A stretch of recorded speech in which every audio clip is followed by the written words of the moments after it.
It's the Mike Nowak Show with Peggy Malecki. Green, gardening, and environment radio, flavored with a dash of humor. Welcome to intelligent, irreverent talk about plants and the planet they grow on. Your questions, comments, and participation are always welcome on Facebook and Instagram at The Mike Nowak Show and at Mike Now on Twitter. Good planets are hard to find. Temperate zones and tropic climes. And true currents and thriving seas. Wind blowing through breathing trees. Strong ozone and safe sunshine. Well, good planets are hard to find. Good planets are in demand. Brought to you by Bartlett Tree Experts. Every tree needs a champion. Go to bartlett.com. Jet streams, perfect air. And here they are, Peggy Malecki and Mike Nowak. Well, good planets are in demand. Right.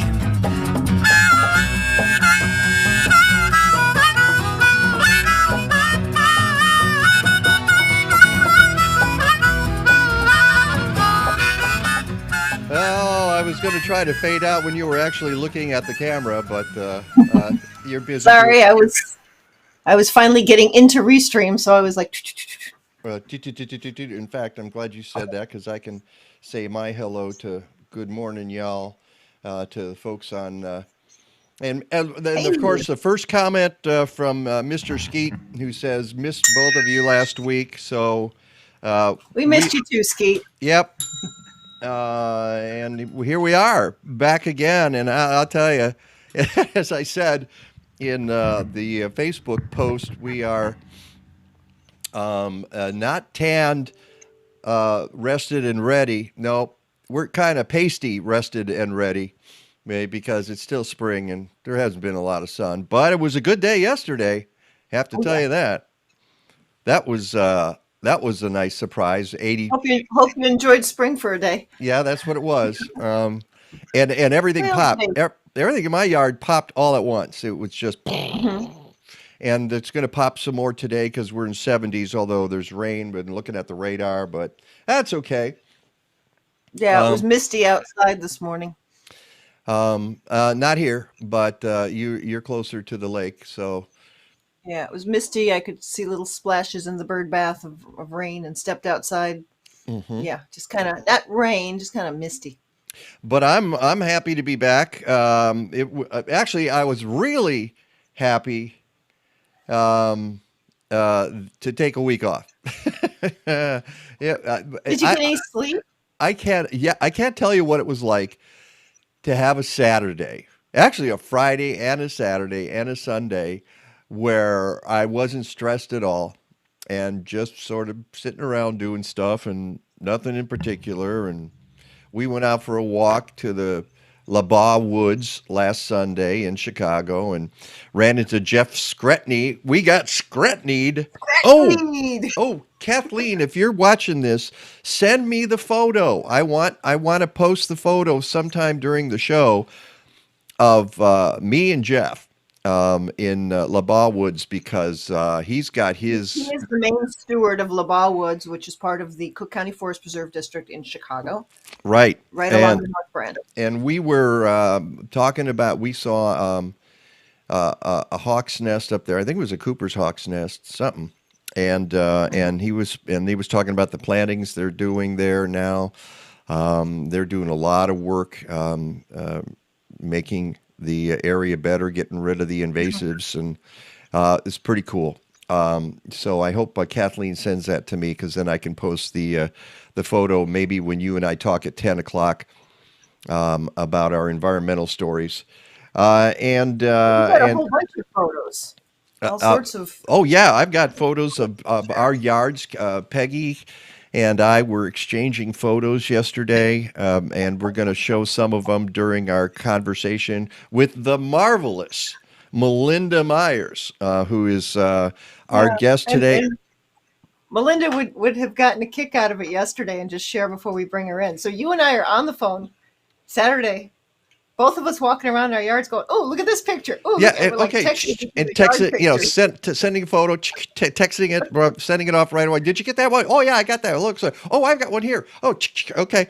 And that was the That was show fun. prep. That was our show prep for today. So Alexandra says, yesterday we got to garden. Today we get to listen to Mike and Peggy. So I count that equal. Wow. Okay. Well, thanks, Ann. Yeah. Well, I appreciate that. That's cool.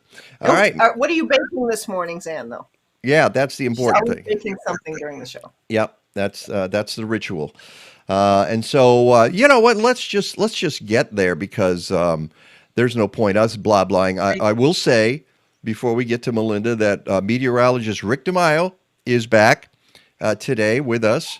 Yes, and will tell us about spring, which is one day cold, one day warm, one day wet, one day windy.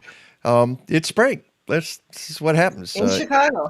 well, in a lot of Chicago, and I will bring Melinda in for this conversation because not that. Oh, No, that's not I me. did Melinda. no, that's not Melinda. I did that last time too. I meant to do. Melinda. There we go. Yikes. No, wait, Melinda, you actually refer to Midwest weather Well, yeah, the idea that if in your product oh, placement. all right, Thank product you. placement. Here we go. My product placement. Thank you, guys. There we So go. I should hold mine up too, just in Yeah, case all right, you didn't everybody, get the let's get email. here.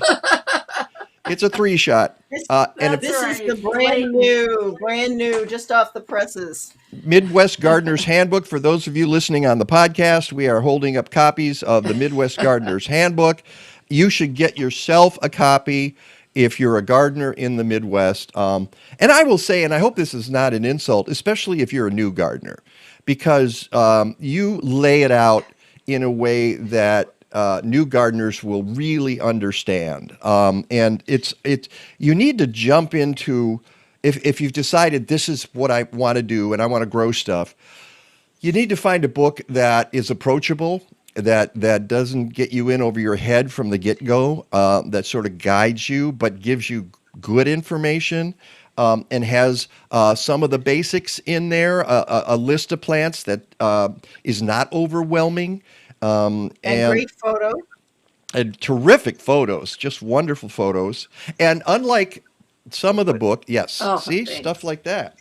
Wait, I know. Wait, there's some others here too. Well, here we go. And you took a lot See? of them, Melinda.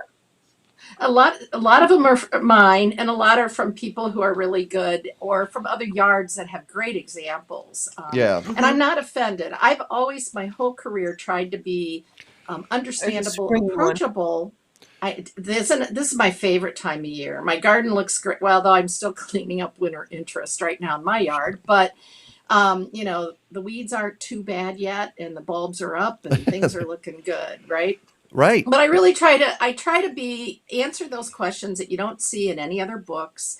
I think there's great information across the country, but a lot of it's not relevant to the Midwest. So this is our opportunity to really address the craziness. Every place has crazy weather, but ours is, Yeah. think about this winter. We'd have really warm, really cold, really warm, really cold. I'm seeing frost heaving out in my garden where that shifting Oh, yeah. soil pushed plants and bulbs right out, tuck them back in. So things like that we experience here. And, I'm from Wisconsin, so I made sure I took care of us northern Midwest folks too.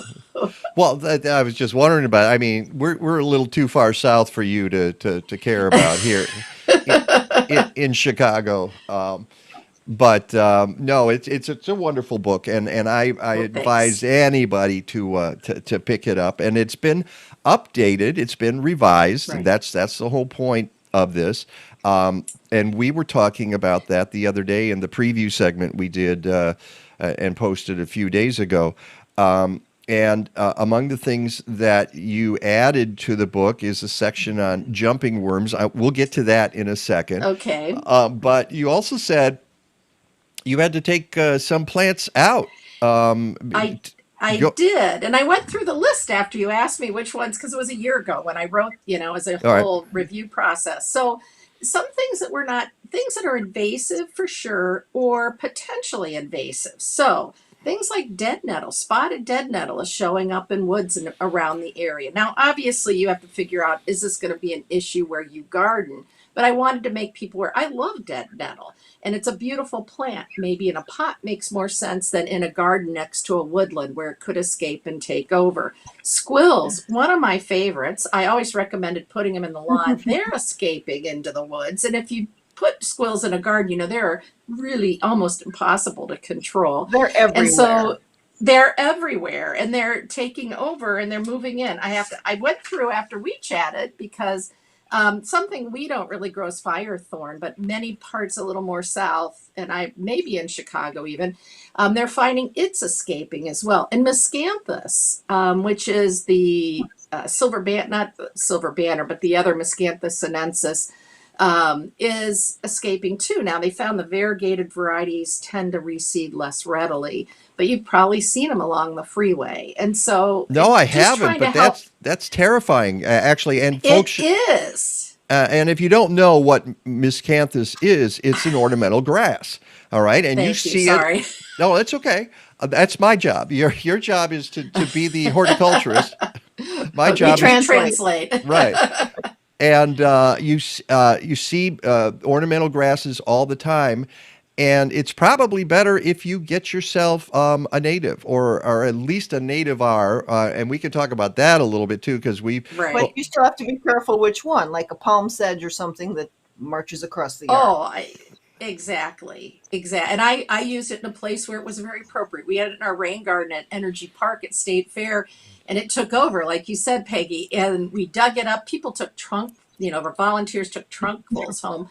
I took a bunch, set it, I didn't even plant it. I just set it on the ground, ignored it for a year, then it was still alive. So it tells you how tough that plant is. So you're right. And I planted 3 purple coneflowers in my city lot. What a fool I was. And that's all I had 3 years later. So because it reseeds, so you can still have it, but you need to manage it. And so you're absolutely right. Selecting the right plant, native or not, invasive, aggressive, what's your management strategy?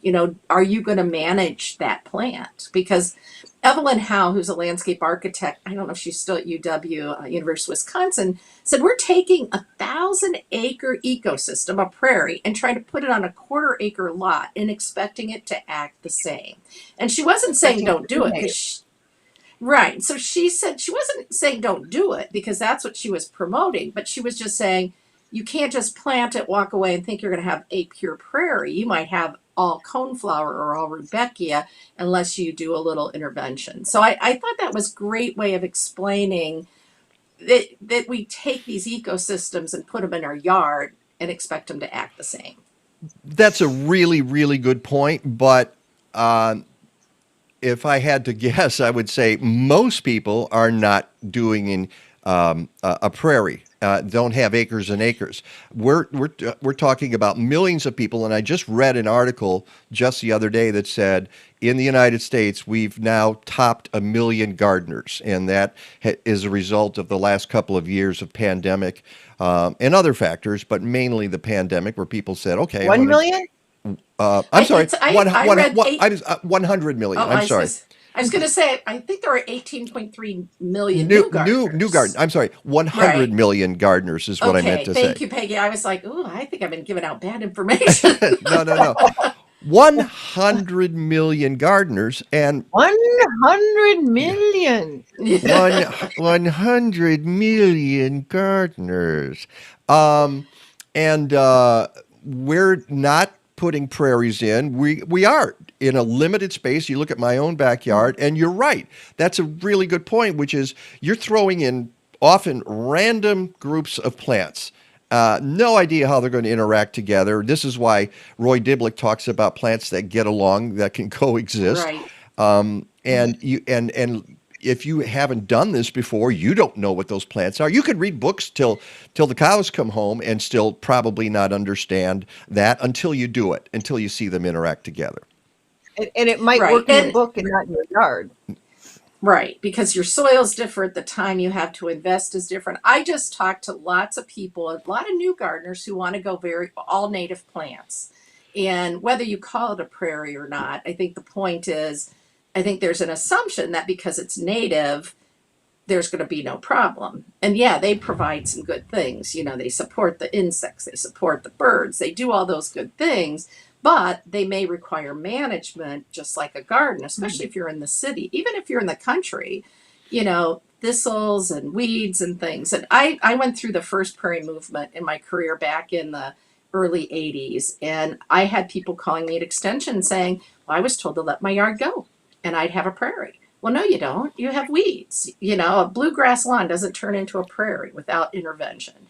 And so I want to make sure that we're helping people, whether it's rain gardens or native plantings or just a vegetable garden, that we help them do it so they get the results they want. It's work, but we could do things that are going to be less work, right? I mean, we've all put the wrong plant in the wrong place and went, well, that was really dumb. Yeah. And and I probably will continue to do it. But and sometimes we'll you put pay the the wrong plant price. back in the wrong place. We'll try a new one. It must have been the plant, not the place. Exactly, couldn't be me. Exactly. And by the way, good point. oh yeah, Mike, and they're not calling it a prairie. You're right. But kind of the concept of well, what you're we the one who put brought in, it as up, Peggy which is mentioned. this is I know, not my fault.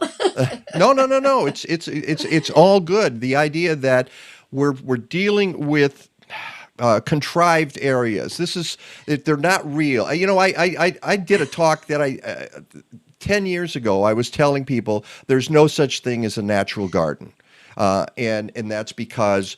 It's okay. There's a cyclone fence. That ain't natural. There's wires overhead. That ain't natural. Your soil has been altered beyond recognition if you live in the city or the suburbs. That ain't natural. The combination of plants you put in, that ain't natural. Even if some of them are native to the area, would they have grown in that particular spot at at this particular time? Who knows? So Right. it's all contrived. And so the idea, and the other thing that we're not addressing here, and we need to, which is there's an art to this as well. There's beauty to it. We want it to look good, and we have expectations as gardeners, and as a culture, as to what looks good in our yards. And so we have to balance all of those things. And yes, there's been a swing towards natives, and I think that's a really good thing.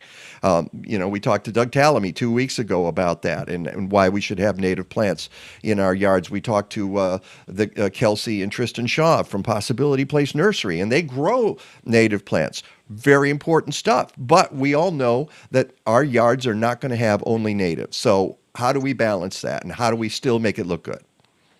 You know, and that's where I think Lurie Gardens is one of my favorite places. You mentioned Roy Diblick in his book, K-N-O-W, Maintenance, excuse me. He, talking about plants that go together and mixing cultivated and native plants and native var plants together so that you can have beauty with minimal maintenance. And I lived in the city for 20 plus years, 26, 27 years. And I went looking at pictures of your yard, Mike. It made me miss my old garden, which was all plants in a small space. And you know what? I wanted a little bit of everything. And I like your idea. Maybe it's the new movement is the contrived garden, you know? Seriously, creating what we want. We have to live in a neighborhood. It doesn't mean you have to conform, but you have to be respectful. You know, I had a little bit of grass just to make my neighbors feel okay that it was a planned garden. You know, it took me longer to get the mower out of the garage than it did to cut my grass. It does. Me too. Right? It's like I'm maneuvering that sucker. He's like, okay, get it out of here. Whoa, I can't even fit it through here. And in fact, I want to show folks some of the photos that Peg. And by the way, what I wanted to mention, you mentioned dead nettle, which is Lamium. All right. Right. Now, what's the difference between Lamium and Lamyastrum? Well, and they put Lamyastrum in with Lamium now, just to keep you confused. Oh, really? And Okay. Lamyastrum, is the one it's a little more yellow. It's got a yellow flower, a little more upright. It's really aggressive. I did see it listed as invasive, which was surprising. But they threw it in with Lamium now. So I can't keep up with all the name changes. I try really hard, and I'm always surprised, like, really? They did that to us again? They do. So I would, I think Lamium is less aggressive than what used to be Lamyastrum, which is, I'm trying to think of the common name for that. There's Lamium. Well, let's look it yeah, up. I'm looking at I think Lamyastrum Kellyabdolin here. Right. And then I think they named it, moved it back. But that last I looked, they moved it into the Lamium group. But, a lot of times, a lot of growers Yellow are like, we're not Archangel. changing. Yellow, Thank you. Yellow Archangel, Yellow yeah. Archangel. That's the one a Yes, lot of people thank grow. you. And I got to tell you, I wrote a column up about this for the late, great Chicagoland Gardening magazine. When Kathleen and I had our home out in the Pacific Northwest, guess what we put in the ground in a rainforest? Okay, in a rainforest was Lamiastrum. All right, had no clue, no idea, and that sucker just started going out and out and out, and yeah, and then we started trying to control it, and it was too late. And in fact, It's there like is grabbing no, your leg as you walk by. yeah. I know. They're planning on renaming Olympic National Park Yellow Archangel Park. After Okay, yeah. and we don't want to be that person that's I am that responsible, person. right? Okay, yeah. I know. Yeah. And now everybody Yeah. knows, Mike. I They might don't let me into Washington State anymore. Okay. and it was unintentional. And I think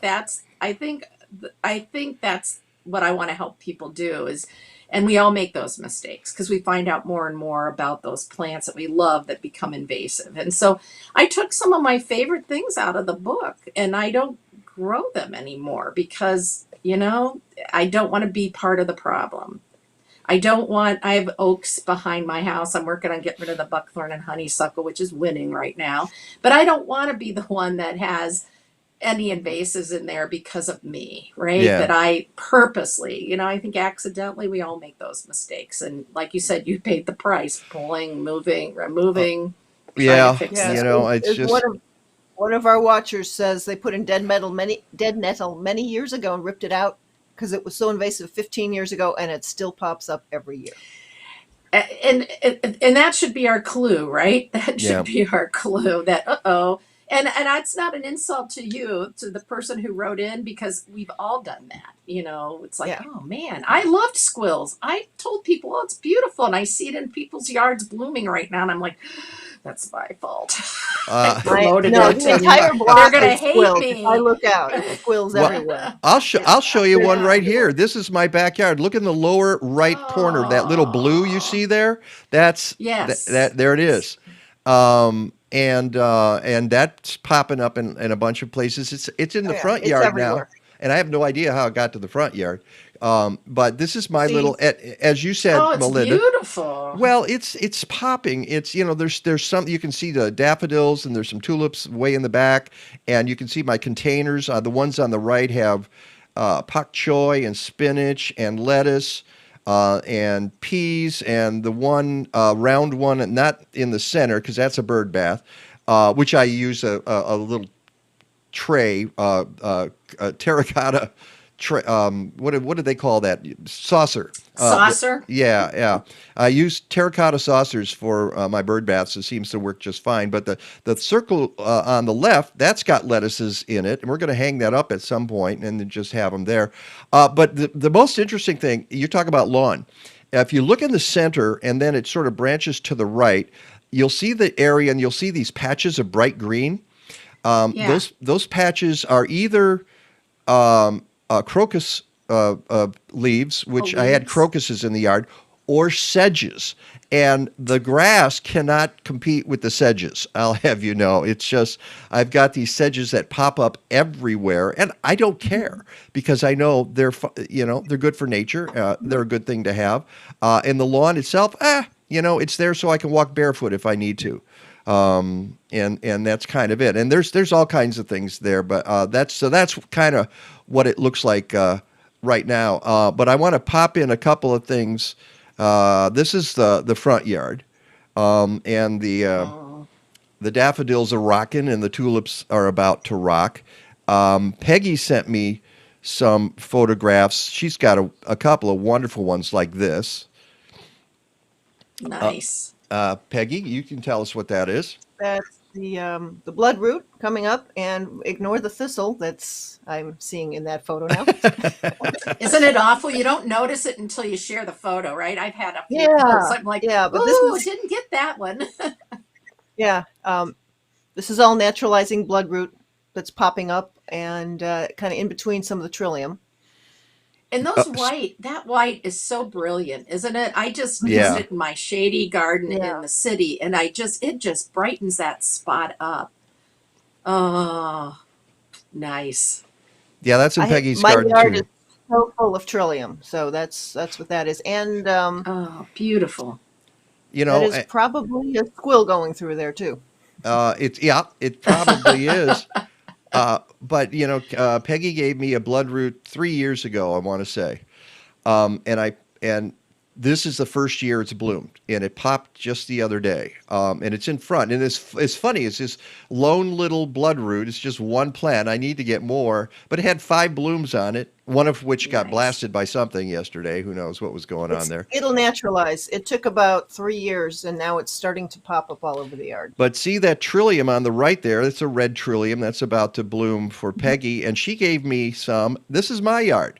Look at these guys. Oh, nice. Yeah, and so it's nice to put stuff like that, and one plant that I think is totally underused, and Peggy has it, and I have it. This is Peggy's yard, is pulmonaria. Mm-hmm. Because tell us about that, Melinda. Pulmonaria is a plant that is great all year. Well, not in the winter because it dies back, but it's wonderful not only because of the blooms in the spring, but because of the foliage.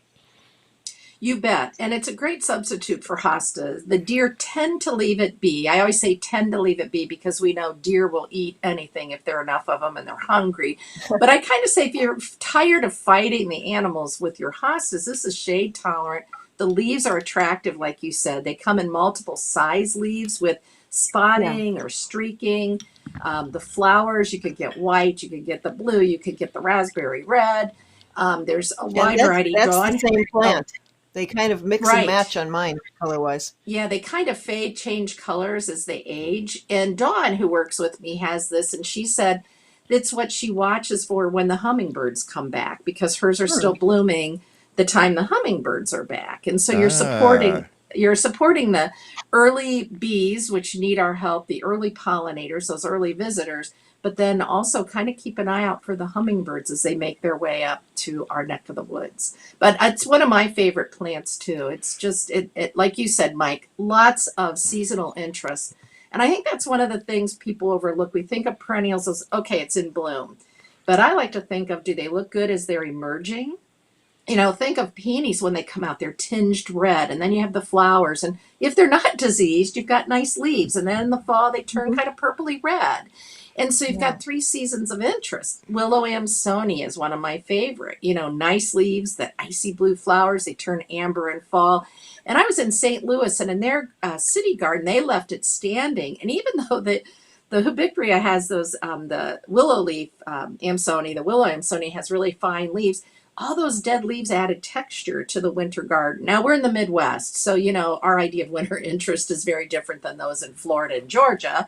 yeah, They have crepe myrtles in Georgia. We have 9-bark. So, yeah. it's a difference, but that subtle texture in the garden really looked good. So I think when you're selecting your plants, it's one of the things I try to do, especially as a small, I don't know how much room you have. I forget how much space you have, Peggy. Do you have a large lot or a small? Less than Mike.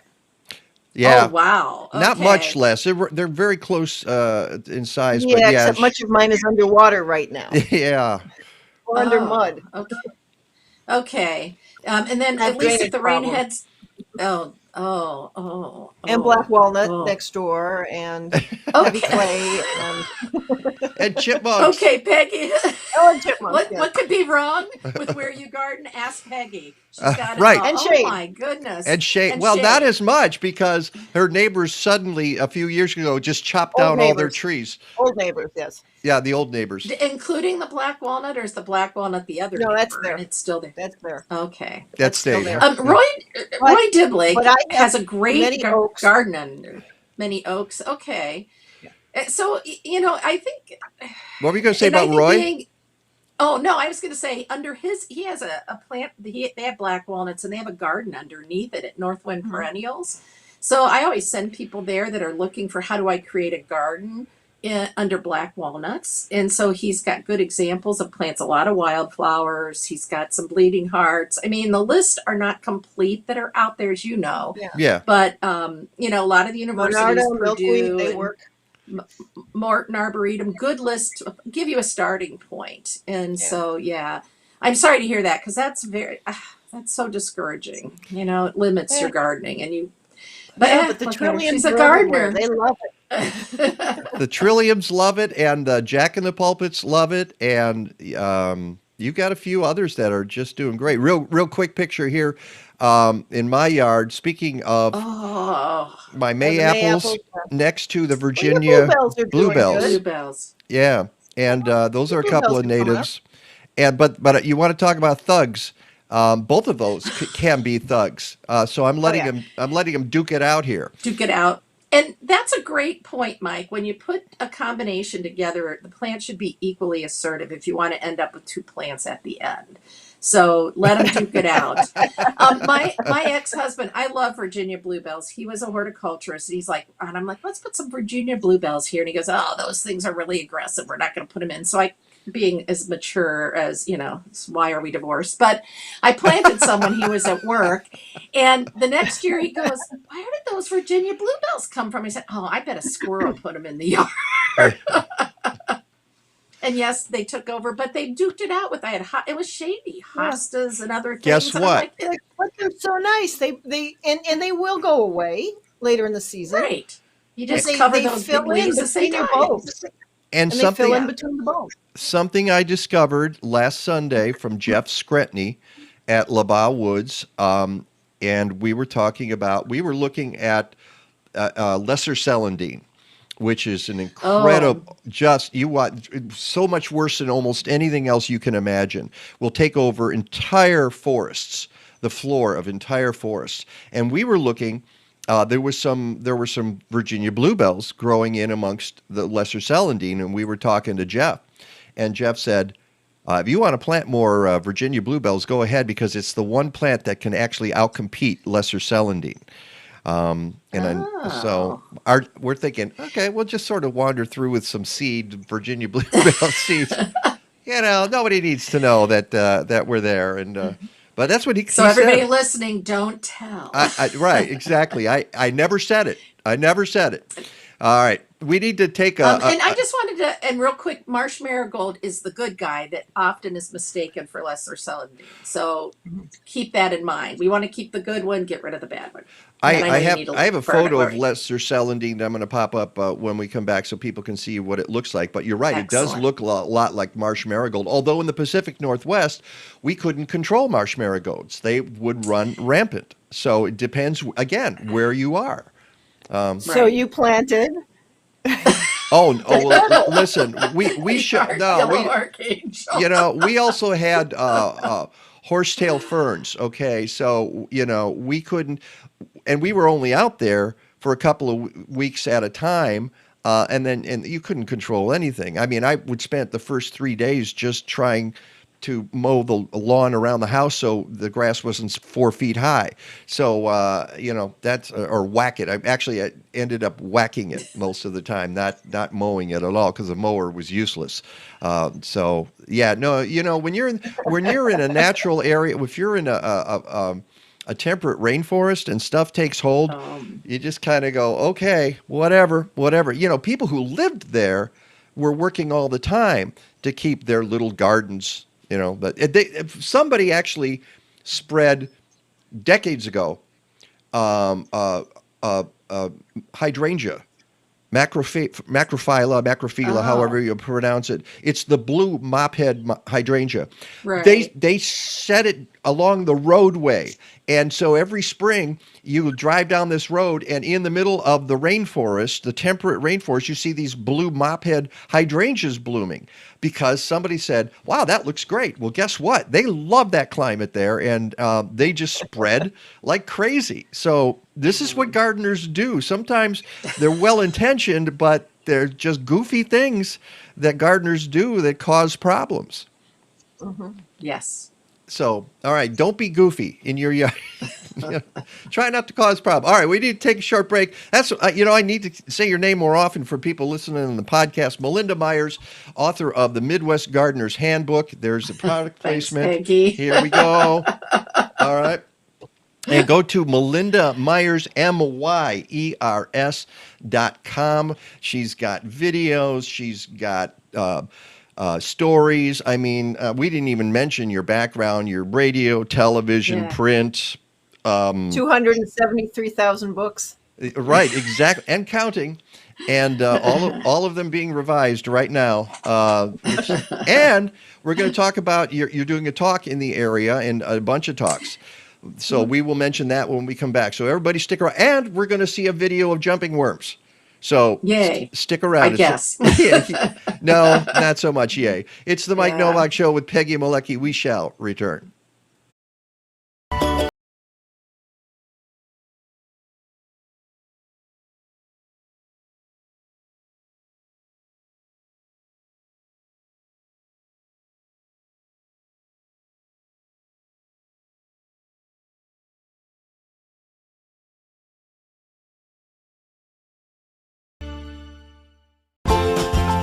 From spring seed and soil treatments to summer foliar feeding to fall stubble digesters, Blazing Star provides microbial tools from tiny biologicals for natural and organic farmers.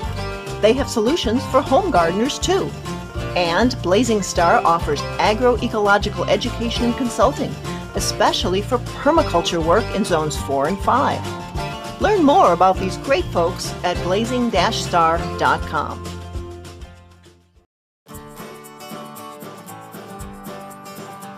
I don't really have a favourite tree specifically. Trees are so different, and at different ages they have different things that make them interesting. Scots pine trees have fantastic bark. The giant redwood is fantastic again because of the bark and the size of it. My name is Gary Hill and trees are my thing. But I'm also into shrubs. Keep calm and prune on. Everybody, let's trash the beach! Toss junk up and down the beach, broken glass and a bottle of bleach. Used condoms and underwear. We're polluting and we don't even care. Drop six-pack rings like a littering freak, then a bird can get 'em stuck on its beak. Cause picking up trash is such a hassle. It's way more fun to build a garbage castle. Rusty nails, dirty socks, and soggy books. Broken pails, rotten wood, and fishing hooks. Who cares about the way it smells or how it looks? Let's trash the beach. Hey, I just punctured my foot on a hypodermic needle. And I saw a seagull choking on a corn dog. A cigarette butt, soda cans, a glasses case. A diaper and a tennis shoe without a lace.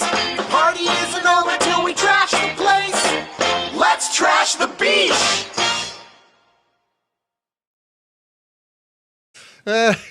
That's disturbing on so many levels. I know it is. It's just I knew you would appreciate it. I was watching Peggy. I was watching you watch that, and your eyes were really big. And I found What? I don't want to know what they sat on. I found a bunch of just nasty. of classic and old-timey PSAs, environmental PSAs. Now, I can't play most of them because they're horrifying. Some of them, the messages are just so dark that I said, no. I'm not going to play these. But they're out there on the inner tubes. And I found that one. I said, okay, that's kind of fun, and it sort of highlights what people really do is they just throw their garbage all over the beach. And if you're driving, I don't know how you guys react, but you'll be behind somebody or next to somebody, and they just open the window and they just drop garbage out onto the road, and you think, what's wrong with you? I know. And the stuff that the stuff that I have found or we have found over the years, because I've organized a lot of beach cleanups over the years, it's just amazing because a lot of it's washing up. So it's things that either have washed out in stormwater or the people have thrown off their boats.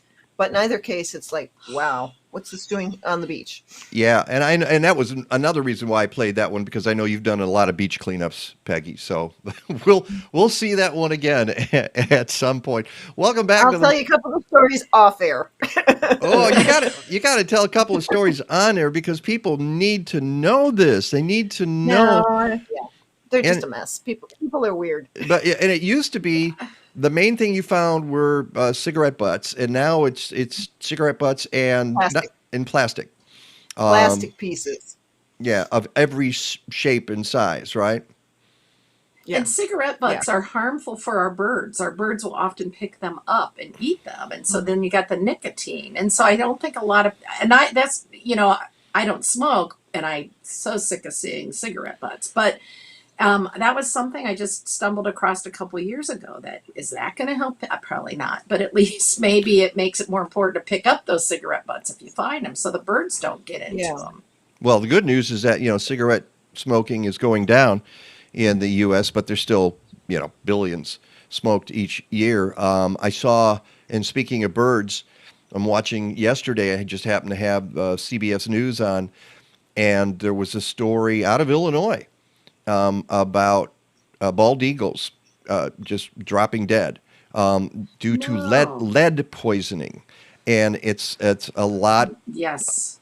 because of hunting and the lead in bullets, and there's no reason to have that, and it's killing all kinds of wildlife, and it's passed along the food chain, because it might not just be a bird that's sometimes it's a bird eating carrion, a deer that was shot and left. All right. Right. And then the some birds, vultures and eagles or whoever are coming in and take, but it might be because they grabbed a pigeon that was feasting on something else, and it moves up the ladder, and it's just horrifying. And this is a serious problem. Lead contamination is a serious problem in the United States. And Peggy, we need to do a show segment on that at some point. So anyway, hey, on that happy note, Okay. I was going to hey, say, let's talk gardening.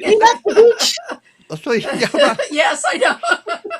let's At talk first, about I blooming had to say flowers. I thought it was something you did, because I'm like, well, that kind of looks like a Mike kind of thing. Let's get crazy. After I saw you in your bee outfit, I'm like, where is he on that beach? Yeah. In a, Oh yeah, a Mike. 1960s bathing suit, And by the way, speaking of birds, and this is a good point. One of our viewers is pointing out that a PSA, the Illinois Department of Natural Resources is recommending residents stop using bird feeders and baths until the end of May due to an influenza strain that it's impacting wild and domestic birds. And yes, that's one of the stories we're going to be talking about at 10 o'clock is the avian flu, which I pointed out, I want to say 2 or 3 months ago in Israel, and then it popped up here, and now it's spreading across the country, and some wild birds and a lot of domestic birds have had to be culled, and it's a serious issue right now.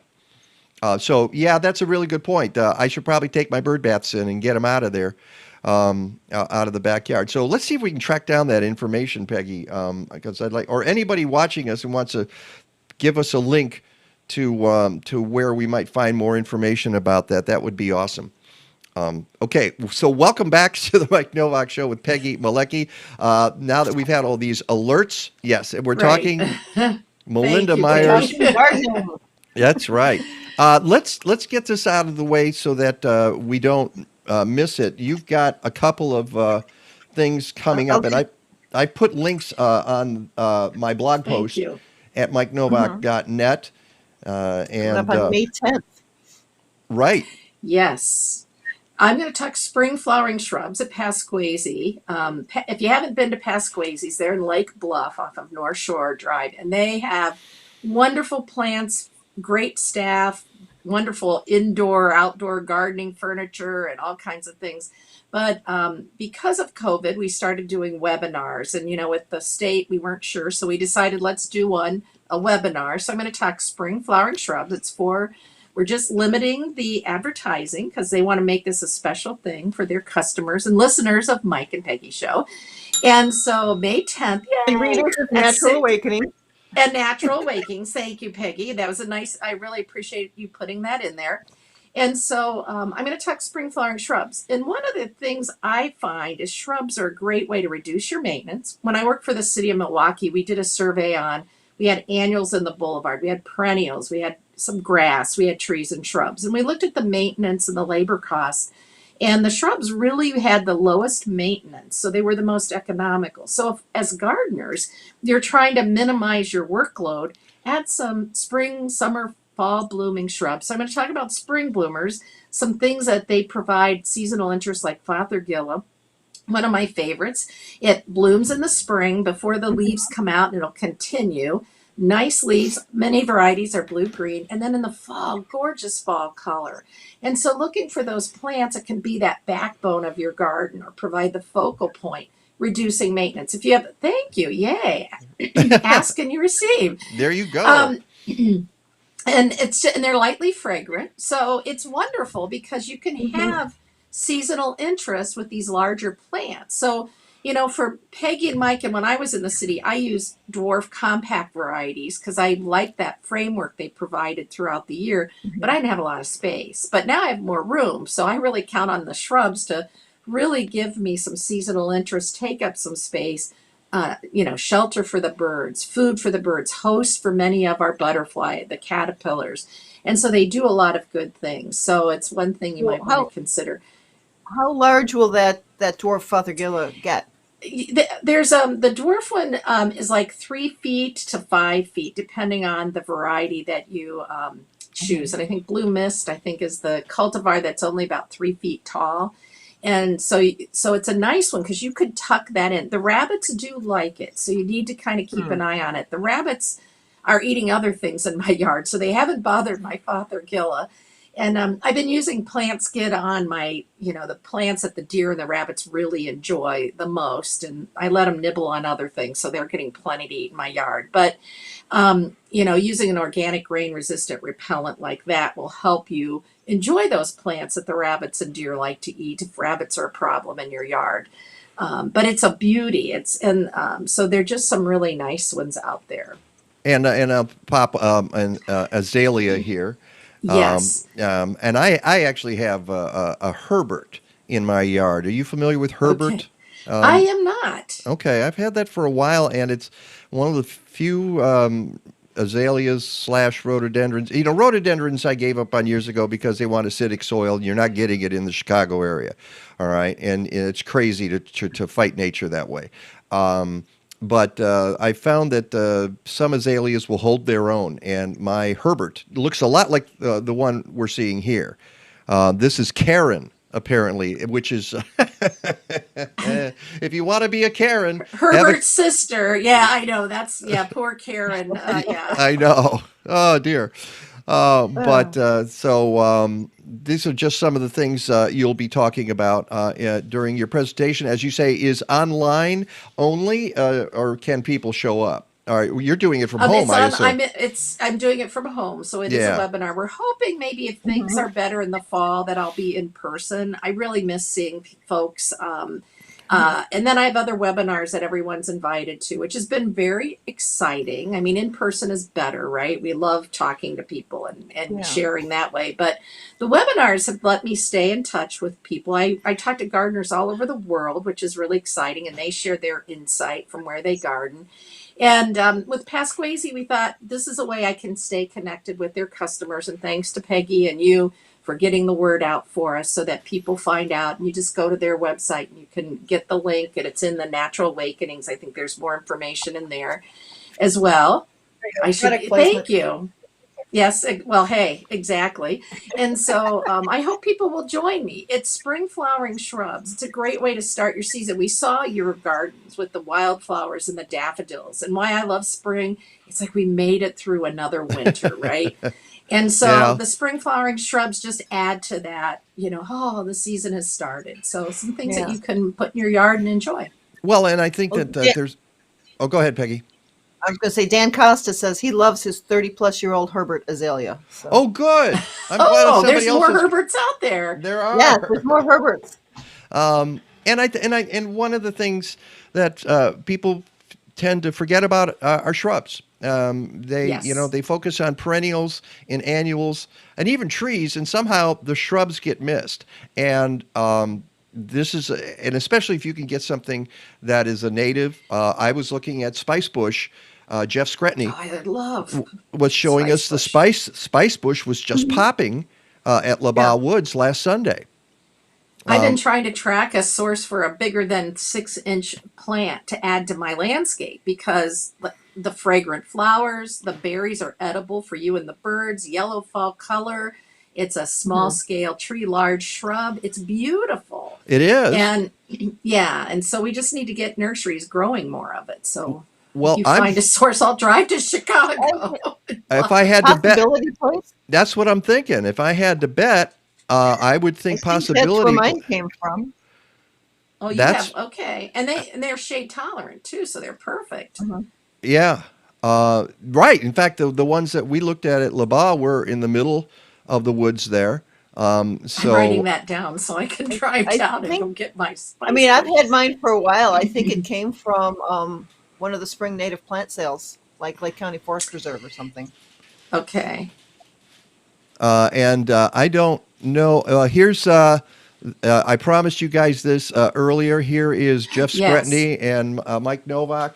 You can't see my hair as much as you can see his beard, but I was in full mountain man mode for that. And for listeners who haven't been with us for that long, Jeff has been on the show talking birds. We've done live video out at Labaw pre-COVID with Jeff.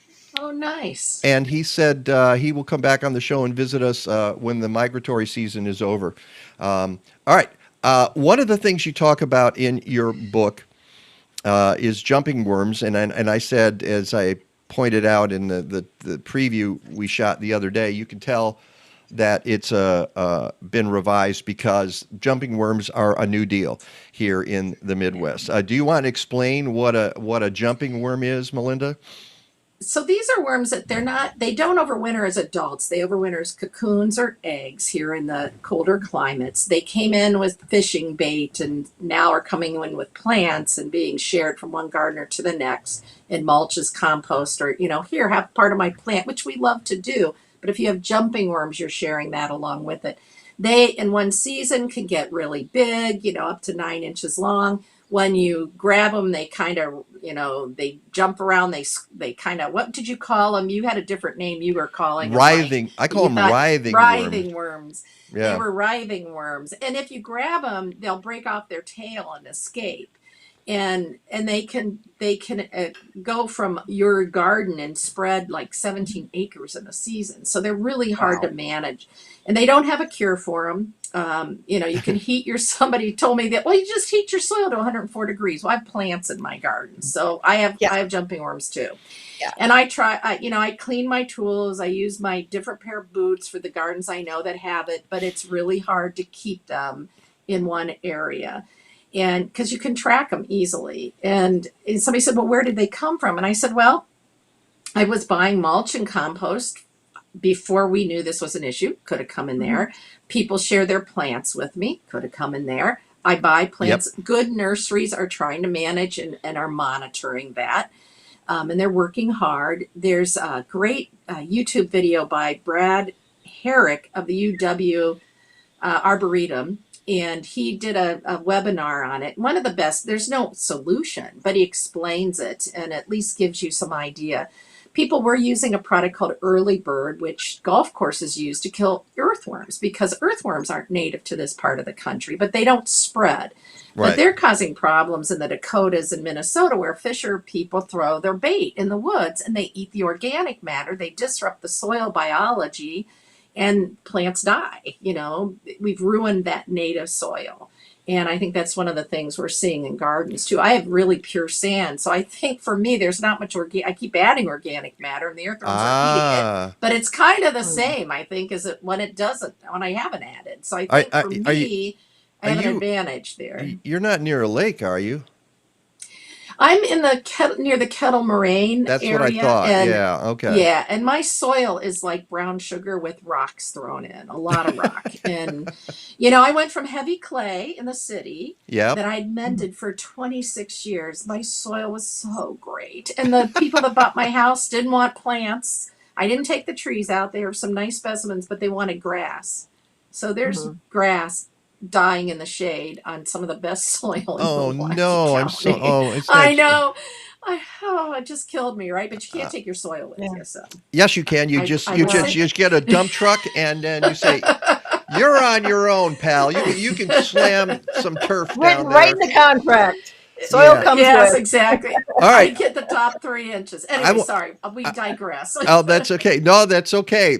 Hey, listen, you wrote it. You write about it in your book, product placement, the Thank Midwest you. Gardener's Handbook, about how these subdivisions will strip off all the soil, and then they'll put the rubble back down, and then they'll put 2 inches Right. of soil and slam some turf on top of that, and you Yeah. think you Or have a garden. less. Yeah. Or Yes, they'll and put for it down, 20. then they'll roll over it, and then they'll Oh, put the. yes, to ensure to compact whatever they added. Yeah. And a lot of places are being better about saying, I want the topsoil, store it on my property and put it back in. And we're seeing that with some builders, but you need to be the one to ask for that to happen because Yeah. it's not going to happen. They'll sell it to someone else, right? You Yeah. need to be aware and ask for that. Put it in the contract, as you said. Protect those trees. I know Bartlett is one of your sponsors, and I know they have a lot of certified arborists, and a lot of those folks have fought contractors and builders trying to protect those key plants that people buy the property for, right? Yeah. And so, yeah, another thing to be aware if you're building a Oh, house. there's just so much there that Yes, sorry. you need to be aware of. That's okay. That's quite all right. All right, I want to play this for you because this was last year. I took this last year, and this well, just take a look. Hey, folks. Here's my gangway, and as you can see, I'm cleaning up some leaves that accumulated over the course of the year. But I want to show you something. I haven't gone down in here yet, but I have a feeling that if we pull this out, we're going to see worms, huge Oh, yeah, look at it. Look at worms. yeah. Yeah. Like that. Oh, there's more right there. Look at the size of these guys. Look at them writhe. And I'm pretty sure they're, get that out of there. Pretty sure they're jumping worms. I call them writhing worms because they writhe when you touch them like that. And these guys are They're huge. the Asian They're carp just of the worm cutting out world. here. They are. It is. Yes. I mean, you can see they're Detritus. they're so That is huge. decomposing. Oh, there's another one. Oh, that's the same one. He's just still trying to get away. No, it is the second one. So, No, it's Yep. another one. jumping worms are here all over the place. Oh, boy. Isn't that fun? And they're not out yet. Because they overwinter as eggs and cocoons, you don't start seeing them until a little later. And last year with the drought, I thought, oh, good, maybe that reduced the population. As soon as we got rain, boy, they were coming up. Boom. Yeah, so that didn't help at all. And I here's figured there had to be something good with the drought, but that. so didn't. if you Wasn't don't, that. if you have jumping worms, then you're kind of stuck because you shouldn't be giving your plants away. You probably Right. shouldn't be giving any soil away. Even if you don't Exactly. see them, if you've seen them in your yard, there's nothing you can do because the eggs might be on the soil or in a container or something. And it was like I said, it's like from the 70s. Give a dose to the one you love most. It's sort of the same thing. You're stuck. You shouldn't, and if you don't have them, you got to be really careful where you're getting your plant material. Exactly. And who's visiting your yard? Are their shoes clean? I mean, some of the master gardeners Wow. make you put on those booties like you do when you visit a house, for an open house, and just to avoid bringing them. So I try to always set aside a pair of shoes that I don't use in my garden, that I only, wear when I go someplace else. And I know it sounds crazy, but I don't want to be the one that brought jumping worms to somebody. And It's like your yellow Archangel. We don't want to do that. that's right, but they're here. I mean, the point is they're here. There's really not a lot. They're going to continue to spread because it's so easy, and people are unaware of it. So that's why I wanted to include that. I wanted to make people aware so that we slow the spread. They are looking for ways to help manage them because they do destroy the soil. And if they get in our natural areas, it's like what the earthworms are doing in the Dakotas and northern Minnesota, where the earthworms have, in northeast US are eating the organic matter. These just do it faster. They eat more, they spread faster. Well, So, and you know, we what may they not leave, be able to. what they leave Oh, go behind, ahead. one of the things you can say about earthworms that's good is that when they poop out the stuff, it's really rich in nutrients. But guess what? The stuff that comes from the jumping worms is not. It's grainy. It doesn't hold the nutrients in the It doesn't water right. the way that the earthworms do. So now we've got earthworms on steroids here. It's just Yes, that's a good description. So yeah. just don't be part of spreading the problem. You're right. And I hope they'll find some options and some solutions, but why make it worse? We may not be able to stop them totally, but why contribute, make it easier for them to spread? Well, we got like 10 seconds here. What did we miss? Okay.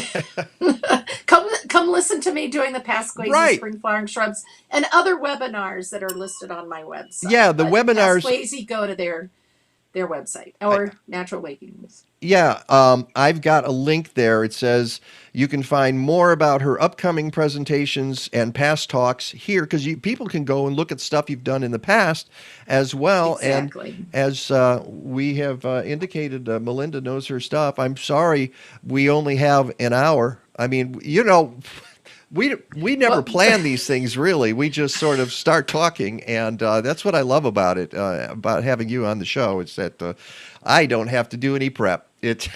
Well, and I learn something from both of you every time. So, it's mutually beneficial, and I always appreciate the opportunity you guys give me to reach out to your followers. So thank you. I was going to show the celandine, Oh yeah. lesser celandine, but it just refuses to show up on my inbox. I sent myself the pictures, and I don't know where they've gone. But I also had wait. I'm going to hold this up, and maybe you have an idea of what this is, because this is one thing we saw in our walk the other day.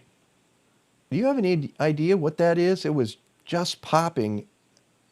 It looks like some kind of willow, actually. Is Yeah, that it what looks that like a willow. Yeah, so Yeah. isn't that a lovely bloom though? Very cool. And the red. Yeah, it is gorgeous. So that was It's like a willow. yeah, it And probably then on was. on my Facebook, I did a post on the difference between celandine poppy and marsh marigold. So if you go back, it should be in earlier posts. I'm working with aquatic invasive species, and that's one of the big ones too. Not only on land and forest, but along waterways. So check that out. So there's Excellent. a picture of both there. Okay. Melinda Myers, go to Melinda Myers, MYERS.com. We'll do it again. I mean, I know you're like Doug Tallamy. You've got people who schedule your appointments and then tell you when you're supposed to show up. Exactly. So whenever you have a free 20 minutes, we'll talk to you again. Probably in 2027 is when we'll do Okay, it. I'll pencil that in. Yeah, for you please guys. do. Okay. You're such a It'll be smart for another aleck. book. We'll get together maybe when summer starts. Oh That my- would be a good time to talk. Wouldn't that be great? Yes. Oh my goodness, wouldn't it be wonderful to be in person again? Just maybe we'll visit a garden Oh. together. Yeah. That would be excellent. Yeah, maybe we Okay, can split it's the a plan. difference. Something between here and where you are in Wisconsin. And There's- I'm okay. I don't mind driving. I don't do it much anymore, so it's great. Okay. Don't go any places. So Ju- let's plan that. That would be wonderful. All right, just don't bring your jumping worms with you, okay? No, I won't. I'll clean my boots. So Oh, we'll be okay, good. and so will I. Absolutely. All right, Okay. Melinda, you have a great Sunday, okay? Take care. You too. Thanks so much. All right, it's the Mike Nowak Show with Peggy Malecki. More to come when we return. Please stick around. Hi, I'm Megan Kosensky, and these are Dawn Redwoods. These are one of my favorite trees, and I've spent a lot of time with my family in Northern California looking at the coastal redwoods, which are a different species, but they bear a lot of similarities to the Dawn Redwoods that we have here on the East Coast. And because they're so similar, they act as a reminder of all my memories that I have with my family, The first time that I saw the coastal redwoods was when I visited my aunt and uncle in Northern California, and they asked what I wanted to do for my 20th birthday. I wanted to go and see the redwoods, and we spent a day touring through the forest, seeing these massive trees, and I think that was the first time that I was really like starstruck by trees. And a couple years later, I became an arborist at Bartlett. So 20 years ago, my mom and her siblings planted a dawn redwood in memory of my Uncle Kevin. They planted it in his favorite place along the water in Laguna Beach, California. My aunt put a time capsule in the ground so that one day, you know, in a couple hundred years, someone will find it and learn about him, and his memory will keep living on. There's so many memories within these trees for me, and I think for my entire family.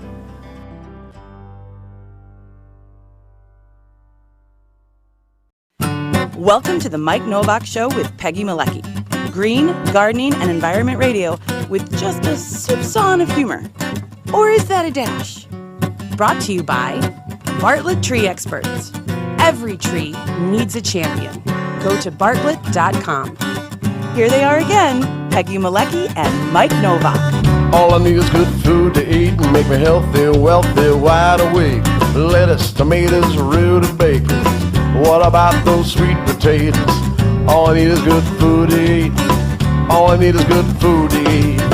All I need is good tools to make me music, porches, lawns to rake. Give me all that I can take. Give me stuff that I can break.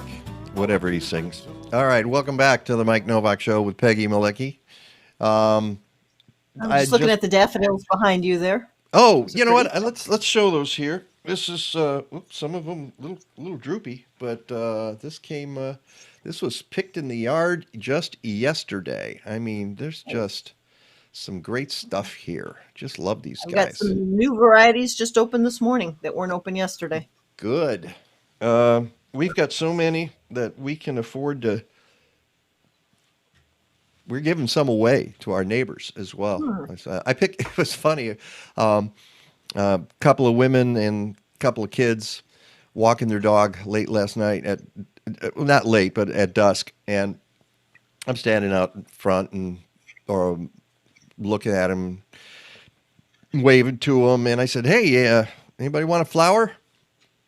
And then the woman said, "Oh yeah, that'd be nice." And I figure I'll give a flower to the kid. So I walk around, carefully pull out a daffodil from an area that it wouldn't be missed, and brought it up. And of course, one of the little kids immediately just reaches down and grabs another one and yanks it out. I went, no, I think you got to ask if you're going to do that first. Yeah. And this woman sort of jumped all over him, but in a nice way. Nobody was mean. But I'm at a point where I can afford to give away flowers, which is not a bad thing. Nice.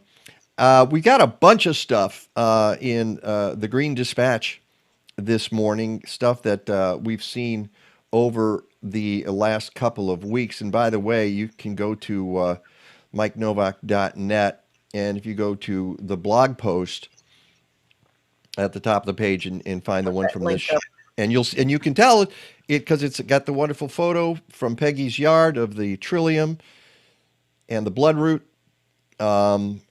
And you scroll down and you'll see the Green Dispatch and all the articles that we've been covering. And one that just popped up yesterday that I thought we should put in because it leads into the other stories is a headline at the Trib. As the cost of groceries rises, food pantries across Chicago see increased demand. It has just not stopped. Here we are again because of inflation. And other things, and still coming out of a pandemic, folks. And if you think we're done with this yet, you're living in a fantasy world. It ain't over. This was specifically one in Lawndale, but they had some statistics. Grocery and supermarket prices were 8.6% higher this February than in 2021. Prices expected to keep rising. Right, 3 to 4% this year. The price of poultry, which could also be affected by an outbreak of avian influenza, and then there's a link to that there, is expected to Yeah. increase by 6 to 7%, and you might be seeing that already in And supermarket. what And was interesting, go ahead. oh, just add, and then you can pop that in. Part of the problem is this is at a point where the government has thrown its hands in the air. Well, certain parts of the government, certain parties, shall we say, have decided that we were giving away too much of these stupid people who just need to eat. So we'll put them on their own. So many government aid programs that were helping folks during the pandemic have expired. And are you going to see them back? Probably not. So yes, Peggy, you were going to say. I'm looking for where it talks about it in the article. Here we go.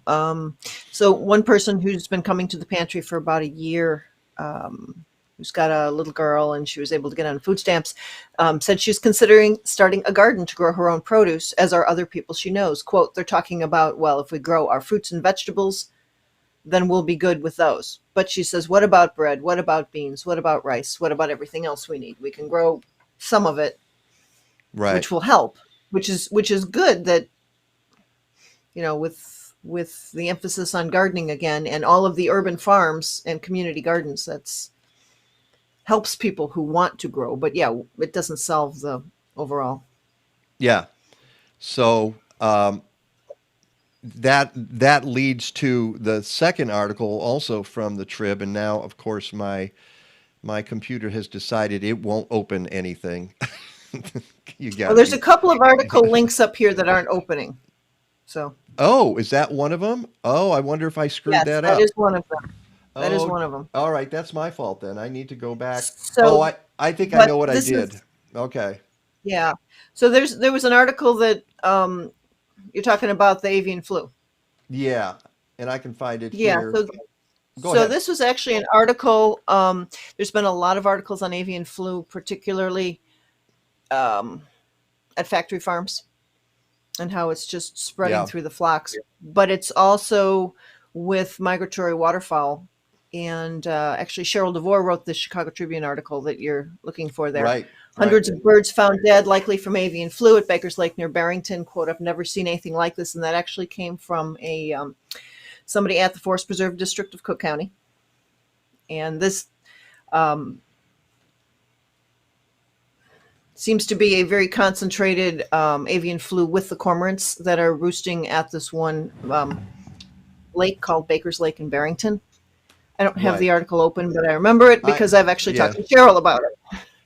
Well, hold on here. Tribune. I want to get this because there are a couple of things that And were it's- said, and I apologize. I know exactly what I did wrong when I was posting that. That's okay. There's a few of them that Here- don't link, here. but if you hit copy and paste, then you can I just got open it. it. in a new I window. got it here, but as soon as it opens, dun, dun, dun, But talk avian amongst yourselves. flu being, I was going to say, avian flu being one of the things it talks about happens every year. This just happens to be a much more Yeah, toxic strain.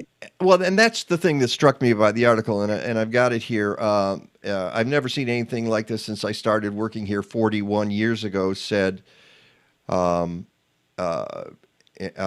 who's Chris Anker of the Forest Preserve District of Cook County. Chances are this is happening in other places, and we're not aware of it because no one is looking. But then he says, or one of the quotes later in is that this happens all the time. But it's still a serious matter. Yeah. They don't. in the natural waterfowl population, it happens to some degree every year, burns itself out. But yeah, it's more serious this year. And it's rare that it spreads to humans.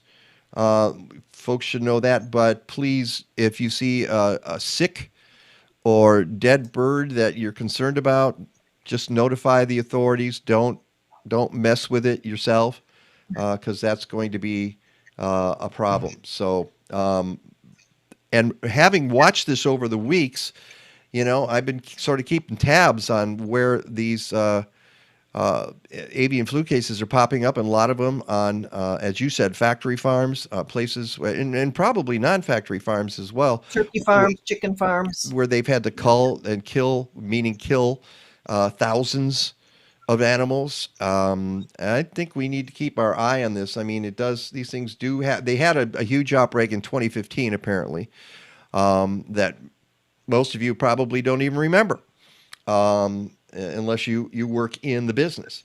So, and I apologize. I realized what I did and why some things are not opening. It was the way I was popping things up there. Okay, I'm going to do the headline here, because one of the ones. Yeah, the fiddle leaf fig one does that. Oh gosh, I'm so The sorry. unspun one does that. However, the Schaumburg Trustees does not. Go ahead, talk about that, because I want to pop this other one up. Yeah, so there's another story. It was in the Daily Herald. It's in a few other things. We talked about Carvana. We talk about in Skokie. We've talked about Bell Bowl Prairie, of how, despite objections, things are continuing to go through. This was in the headlines a week or two ago. Schaumburg trustees unanimously approved trucking firm's headquarters over neighbors' objections. Amid several final objections by nearby residents, Schaumburg trustees Tuesday unanimously approved Alsip-based Exterior Transport's use of 55 acres in the village's southwest corner for the trucking firm's new headquarters. There is some degree of wetlands and other things in the area. There's been, oh good, I'm getting blocked on Daily Herald. Yay! So there's Army Corps considered itself to have jurisdiction over the project's wetland impacts in early 2021, has withdrawn that claim and left oversight of them to Metropolitan Water Reclamation District of Greater Chicago. I know there's a Facebook group, stop the whatever it is.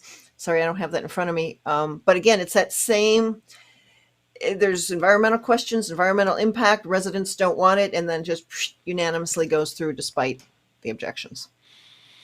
Yeah, and it's again and again municipalities, no objections, by the way. It's always unanimous that the natural areas go away and are built on, paved over.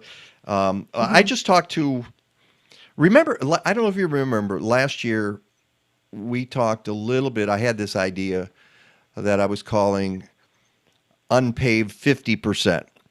Which was the idea that we should unpave parts of Chicago. And I said 50% sounds about right, and allow water to percolate back into the soil and do all kinds of other things that it would do to help our ecology. And then earlier this year, I saw an email, or somehow I got information about something called Depave Chicago. I think that came from Mac. It might friend of the show, Mac. I think Mac might have sent it to me. You're right. And so I contacted the Depave Chicago people, and I talked to a woman who's part of that project. She's from the University of Illinois. She's a landscape architect. She's going to be on the show in June, and we're going to talk about what it would mean to depave parts of America. Because Doug Tallamy points this out about how everything's getting paved over, and we're losing habitat at an alarming rate. But what if we went back and showed people in suburban areas? I mean, we have malls all over the country that have been abandoned. Why not rip up that pavement and put savannas in, and put in prairies, and put in whatever else we need, rain gardens. And obviously it depends. Wetlands, right? Who owns the land? It's tricky, but we're going to talk to her in June, and I'm very excited about having that conversation about Depave Chicago. And I found the other article I was looking for. There are two. Sorry, I wasn't laughing at that. I just realized what the loud crash was.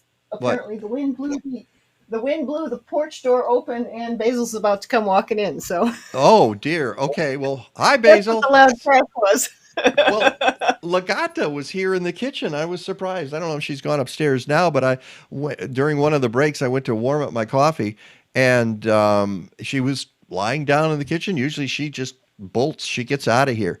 So I was kind of surprised that she was around. So here's you might have seen this on Earth Day. President Biden signed an executive order laying the groundwork for protecting some of the biggest and oldest trees in America's forests. It's a directive to the Forest Service and the Bureau of Land Management to define and inventory mature and old-growth forests nationwide within a year. Will require agencies to identify threats such as wildfire and climate change, and to use that information to craft policies that protect them. Now, the fact that we haven't done this yet is stunning, absolutely stunning, that we don't have an inventory of our trees and things that we can do to protect them. And obviously we didn't, because Barack Obama doesn't seem to know that, because he tore down a bunch of trees on the south side of Chicago, about 800 of them. About that a couple of weeks ago. What's that? Yeah. I said we talked about that a couple of weeks ago. And it makes me wonder why, hey, Joe, you should have talked to your buddy Barack Obama about that before they cut down all those trees. It's a little late for that, but it's good to see that the administration is taking that kind of thing seriously. Now, will there be? Well, and I was going to say, I saw a comment in there about how much more aggressive that stance is now with Tom Vilsack than it was under Obama. Well, good. It should be.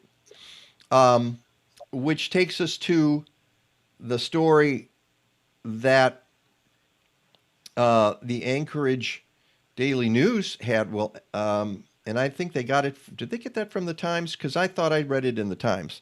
So, but there was a fire in British Columbia called the Elephant Hill Fire, and they talk about Washington Post. Yeah. Yeah. Well, yeah, it probably was, but and I just called it up again, and it turns out this one is in the Anchorage Daily News, but it's the very same story.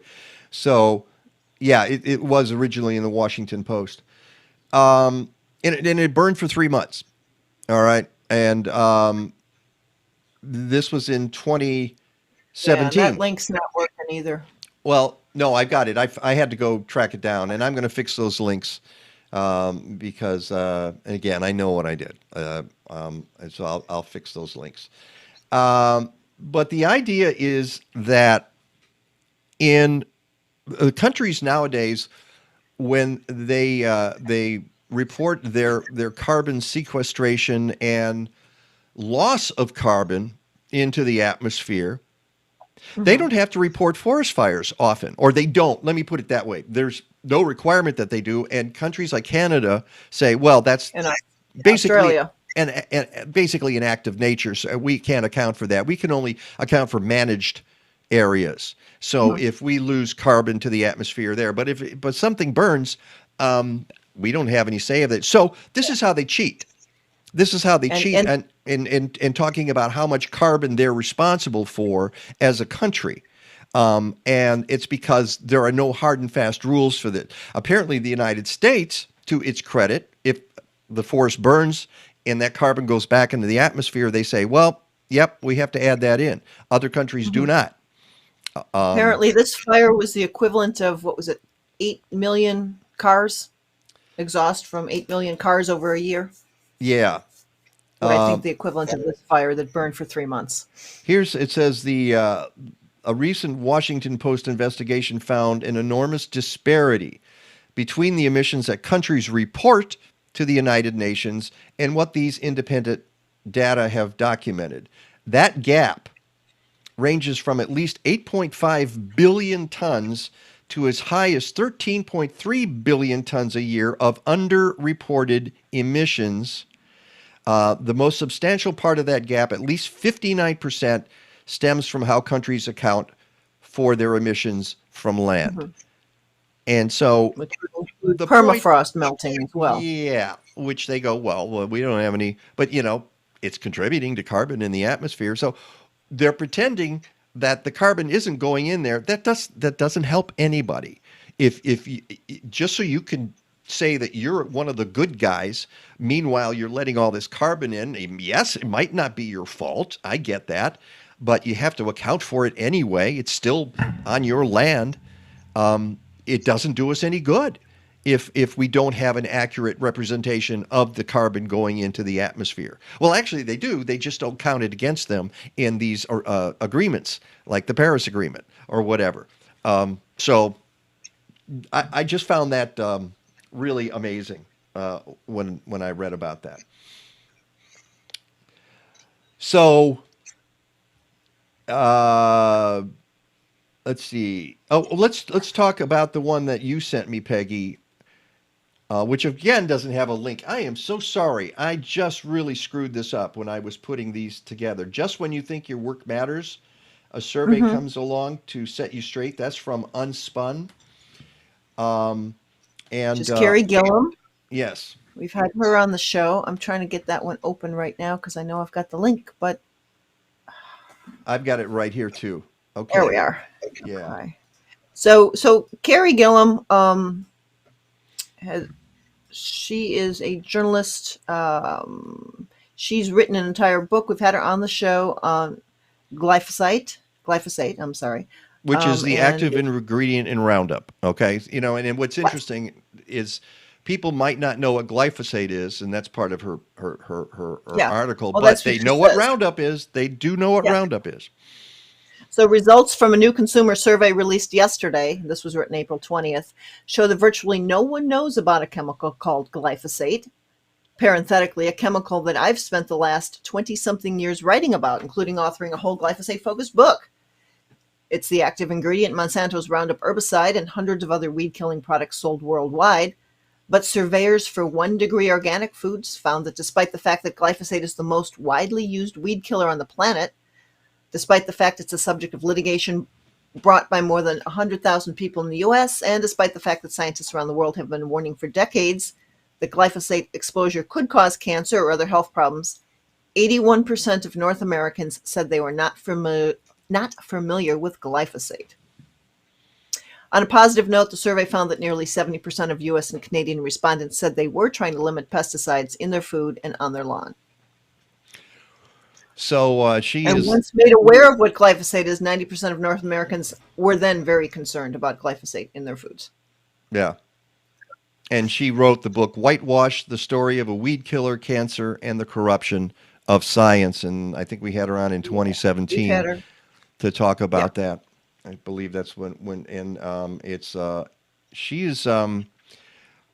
she's remarkable. She's working really hard to get this word out. And I think it's, as you can tell, she's very frustrated by this, the idea that folks still aren't paying attention to what, and when we talked the other week, and I can't remember who we were talking to, we talked about 2,4-D. 2,4-D is the chemical that is even less well known than glyphosate. So people don't know the chemical names. There's dicamba out there too, but they do know the products. They do know weed and feed, and dicamba and 2,4-D are chemicals that are in weed and feed. And I tell you, if it says weed and feed on the bag, put it back on the shelf. Walk away. Just turn around and walk away. You don't need that stuff. You shouldn't put that stuff on your lawn because it's all cosmetic. It's what they called in Canada when they banned some of these chemicals. They called it cosmetic horticulture, meaning it doesn't serve any purpose except to make you happy because your lawn is perfect. Well, that's insane. But 2,4-D is even more insidious because people put it in weed and feed, and then folks buy it because they just know it kills weeds. And they don't even think about that. I say weed and feed is just another name for synthetic fertility and poison, because it's what it is. So now we have Carrie Gillum saying, you know what? People aren't paying attention to glyphosate. Well, they will if you just call it Roundup. And that's part of the problem. And it's the bigger picture of how glyphosate is used in crops. You know, it's not just the bottle of Roundup, but it's how, especially the drying of a lot of crops right at the end. Environmental working groups got a couple of things that just were posted recently as well. We don't have time to get into that now, but right. All right. And about how much glyphosate residue was found in oats and in other foods that even in so-called organic. Yeah, it's everywhere. It's being found everywhere. And the last one that you cannot link to right now because Michael screwed up in putting the blog post together. And I had it done so early. That's the sad part, is that I had this done so early. And I think it's a WordPress issue. No, I don't think it is. I know exactly what I did wrong. I know it was got loose at the keyboard. Operator error is what it was. But the problem happened between the chair and the keyboard. Yeah, it happened between the eyes. Basically, is where it happened. The fiddle leaf fig is dead. It's not really. It's just an article about a plant hunter named Mike Rimlin, who's always looking for the best, the latest and the greatest in indoor plants. And I don't have a problem so much with indoor plants, people getting exotic stuff, because it's not like you're growing natives indoors. Anything you bring indoors in a pot is artificially kept alive. So, but his contention is that people are tired of the fiddle leaf fig because it's not the latest and the greatest. It's old school. And by the way, I think fiddle leaf figs are harder to keep going than most people think. There's a lot of plants that are much easier indoors and will survive, like a ZZ plant. ZZ plant was the hot prospect just a few years ago. And then there was the black. That's still yesterday. The black-leaved ZZ plant, which is already passé.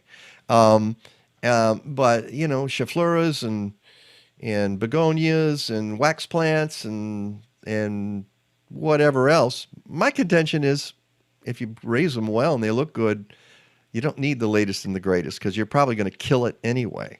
So, but apparently these new ones, the one they're at is the Geo.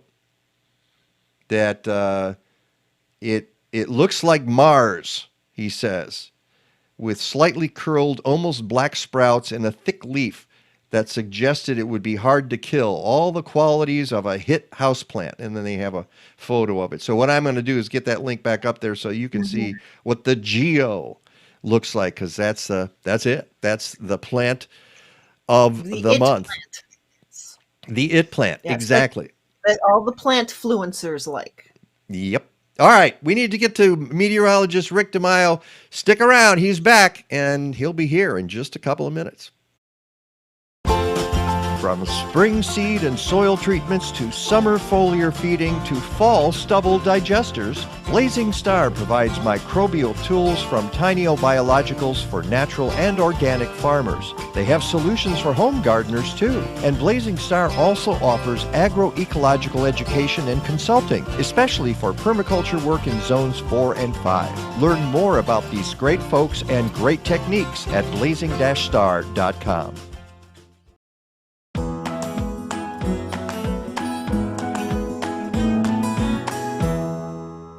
So this is a very simple par meter, and I'm going to measure the par value of this fluorescent light, which was purchased at a Home Depot specifically for growing and advertised as a seed starting light.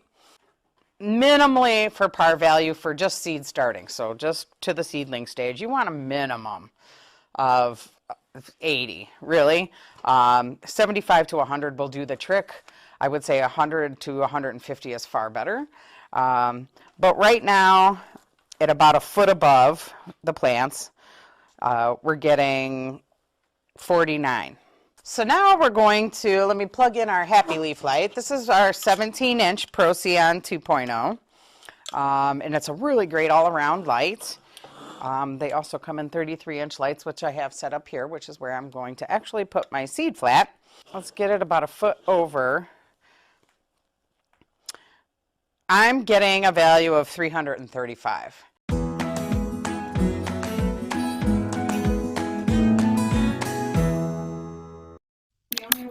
And welcome back to the Mike Nowak Show with Peggy Malecki. Did you like that one, Peggy? Jury's still out.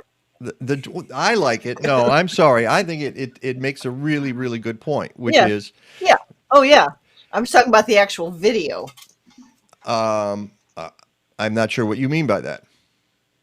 Oh, just the what? way they got their message across. That's all. I like the message, and I didn't say I didn't like the message. I just said the way they got it across. yeah, but okay, I disagree with you. Otherwise, I wouldn't have shown it. Which is to say that we spend so much time screaming about sharks, and in that it showed that 470 in that given year, whenever that was shot, 471 people had died because of toasters. 4 had died because of shark attacks. And we get all bent out of shape about sharks, and then we murder them like we murder wolves. Again, we hate predators, and we just can't allow them to live. But shark attacks are so rare. Yes, they're dramatic, but they're really rare. And, Steven Spielberg still owes us for putting Jaws together because of that, and sort of exacerbating that concern about sharks, which is mostly needless. So that's just my point on that. Anyway, welcome back to the Mike Nowak Show with Peggy Malecki. There he is, Rick DiMaio. One more thing I want to say about our conversation we just had. We had a few people write about glyphosate, aka Roundup. And one of the comments was the Nature Conservancy supports glyphosate. Well, that's not really true. They support, I'm not sure what that means. Probably they use it in their conservation work, meaning I went out to LaBaw Woods last Sunday and saw a bunch of trees that had been cut and poisoned with glyphosate because they were buckthorn. And the buckthorn needs to die because nothing can live under a buckthorn.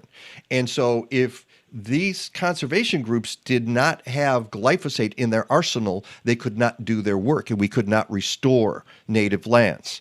So we need to be careful about, and Rick, you'll appreciate this, you can't have just one simplistic message because it is complicated. That glyphosate can be useful. It's just that we use it too much and in too many situations, as Peggy was pointing out earlier. And so we need to control the usage of it and not just have it be a go-to chemical for anything we want to do, because it does work and it does help us. I had a conservation guy tell me I'd be out of work if glyphosate didn't exist. So there we are. It's just it's in some ways a necessary evil. I would just wish we used it smarter. So, well, good to see you. Yeah, what were those numbers again? Yeah, thanks, Peg. What were those numbers again on the sharks and the toasters? I was trying to write them down. 700 something to 4. Yeah, it was 741 people had died because of toaster explosions or electrocution or defective toasters in a given year, and 4 had died because of shark attacks. I mean, there's a series of those, and they do it with other things that people die of that's lightning strikes, much more common than shark attacks. Pretty much everything in the world is much more common than a shark attack. Yeah, but I think out of those 740 people who died of toasters, probably 736 was when they were using it while they were taking a bath. That's one of the reasons. I know it's Hunter Thompson throwing the toaster into the bathtub. I don't know if you've ever read Fear and Loathing in Las Vegas, but it's a very funny scene. It's Bill Murray and Groundhog Day. Yeah. I think we all get the message. But hey, did you guys enjoy our summer? It was nice, wasn't it? Yeah. Now back to what? Back to winter? Well, no, back to April, and then tomorrow back to early March, and then Tuesday back to mid-March, and then Wednesday back to early March. Oh, And so we go right back into March. Yeah, that was July weather yesterday. We hit 84 degrees at O'Hare, remarkable. Even I was a little bit, I was thinking maybe 82, 81, but man, we got to 84, and it felt every degree of it. Everybody was out on the beach. It was unbelievable. I was walking jacks up at Gilson, and Lee Street Beach was packed. There were people actually in the water. I don't know why they do that, but Because they can. because I know, but it's 42 degrees, and that's pretty But darn it's cold. spring. But it's spring. I know, and you know what? I think more than anything, and real quickly, the record high for yesterday was 88, set back in 1960. So when you miss out on the record by 4 or 5 degrees, you know that you're probably in the top 5 warmest April 23rds of all time. But I think what really makes yesterday noteworthy, Peg, is that this was the warmest Saturday we've had since back on, I think, March 5th. We've had some really god-awful Saturdays. And all of a sudden we went from, literally the mid-40s with a heavy rain and a cold wind on Friday to just boom. It couldn't went have from, occurred on went from fleece to short sleeves. Yeah, I mean, you literally did a 3 or 4 month flip in about 18 to 24 hours, which can happen around here. That's what happens when the lake is cool and you get the wind off the lake, and then the wind turns around to the south. So it was nice while it lasted. We have some rain on the way today. Cold front number 1, which was along the squall line, kind of went through this morning and kind of pushed the instability axis to the east of us. Why is that important? Because any severe weather that will develop will generally be southwest lower Michigan, northwest Indiana, into east central Illinois, not here. And then the second cold front will go through about 3 or 4. And that'll basically end the warmer temperatures. It won't end the rain, but it's already only in the mid-50s once you get west of the Fox Valley. So if you want to basically take a walk in south winds of 20 to 30 miles per hour and dew points in the low 60s, temperatures in the upper 60s with a little bit of rain, you have the next 3 hours to do it, and then that won't happen again for maybe another week. The pattern is kind of just wet and cool, which I'm okay with. Remember, going into spring last year, it was very, very dry, and going into the summer was even worse. So it's nice that the grass is green and the trees and bushes and everything else is responding to it. Yeah, and I was looking at the line of the radar, and it seems like some of it is going a little bit more north. Am I wrong? So maybe some of the areas that have not been getting the rain are getting some of it? Well, the areas that needed it got the most of it yesterday. Southern Wisconsin, it was up around 2.5 inches in some areas. I drove past the Des Plaines River yesterday, and it's way high. Even if anybody was starting to rise, it's rising pretty quickly. And even though we haven't had a lot of rain of the heavy variety, it's been cool, and the ground has not been allowed to really evaporate much. So even if you get cloudy, cool weather, that ground stays pretty wet. And it was amazing how quickly the puddles formed. So as much as golfers tried to get out and play golf yesterday, I'm sure there were a lot of holes that were not playable, or they were just basically walking through very, very soggy grass. And sometimes golf courses, as you know, Mike, won't let people play in certain areas because they're going to ruin the grass. Right. When it gets what you do is you compact the soil, and then everything is going to die. And especially if you've got golfers going over and over and over on a green, especially. And although greens are basically built with sand bases, which is right, so everything can drain, but still, you can still compact that soil. And you were talking about the moisture, and this is something you sent me since the beginning of the month. It's been from April 1st to April 21st. This is, what are we looking at? Well, this is temperature. Yeah, this is temperature, right. Yeah. You've got the drought map. It may look like moisture because it's green, but what's really remarkable is the first 3 weeks of the month, just about everybody is below normal. And in parts of Iowa up into Minnesota, nearly 8 to 10 degrees below normal. Here we're running around 3 degrees below normal, and that was kind of predicted. So what's really happened is the polar vortex did a split in the middle of March. And when it split, it went from basically one large vortex over the North Pole to two. And when that happens, it basically pushes the jet stream to further south latitudes. And unfortunately, when it's split, when you get into the springtime, you begin to bring in some mild temperatures from the lower latitudes, and that creates, these blocking patterns. So we've been in a blocking pattern pretty much for the last 3 to 4 weeks across Europe and also over Western North America. So if I would show you a jet stream map right now, you would see like the air around the North Pole kind of going from east to west, and then further south kind of going west to east. And when these blocking patterns happen, if they happen kind of like at the end of March into early April, you literally begin to get a cold sink over the Great Lakes up into Hudson Bay, and that's where the colder weather begins to develop. So when you look at just the last week, this is really remarkable. You were 18 to 20 degrees below normal from the Dakotas into Minnesota. There was actually still snow on the ground, almost a foot of snow across the UP of Michigan. And now they've gotten nearly 1 inch to 2 inches of rain. So they went from having snow literally not on the ground but falling to now heavy rain and now flooding. So some of the worst flooding in all of the history of northern Michigan and northern Wisconsin has happened pretty much in like late April, early May. So the mud season is in full swing up to the north of us, and a lot of flooding as well. But you know what? If it floods in the areas where you just have a lot of pine trees and rocky soil, it's not really going to impact a lot of areas. But it's been a rather cool, wet start to the spring. Drought. This is going to be the big story.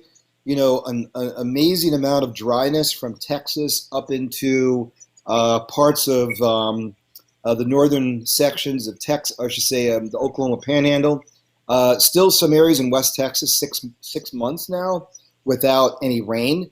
The good news, again, though, is areas of Colorado and Arizona still not as bad because they had a lot of wet weather last summer and into the early spring. So they're doing okay. And those areas up in Montana, which were in severe drought, are now on their third blizzard in the last week, in the last month, rather. Really remarkable stuff. Now, you think blizzard, you think a lot of snow. That's not always the case. You don't really need a lot of snow to get a blizzard. You just need, low visibility and strong winds. But they've gotten nearly about 1.5 feet to 2 feet of snow in those areas. And most likely that'll melt pretty quickly, and it's like getting 2 inches of rain. They're still, though, down about 9 to 10 inches. So many areas out west, while they're having some beneficial moisture this week, it's not going to be enough. Now, that area that's over us, remember, just a couple of weeks ago, that was actually severe drought, but that's not the case anymore. So we've had good rains up there. And even though we had, drought last year, there were many parts of southern Wisconsin that actually did okay because they got the rain at the time they needed it. So again, I think you drive through any areas of northern Illinois and southern Wisconsin, as much as the drought map says severe drought, the farmers are doing okay. The soil is pretty moist. And as long as we don't get any late season freeze, which I don't think we'll get, we could get a late season frost, but a late season freeze right now does not look like it's possible, with the pattern being so progressive.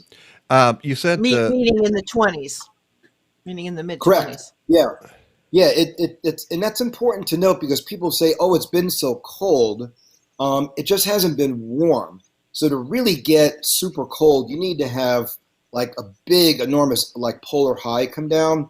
And I don't think that's going to happen. And studies have shown when you have a lot of moisture in the first 4 inches of the soil, the feedback process, even during the nighttime, does not allow the ground to get cold. So if you want to do some planting, 2 inches down in the soil right now, I think you'll be okay. If this was a dry soil, I'd be a little bit more reticent about that. But the moisture does hold on to a lot of warmth.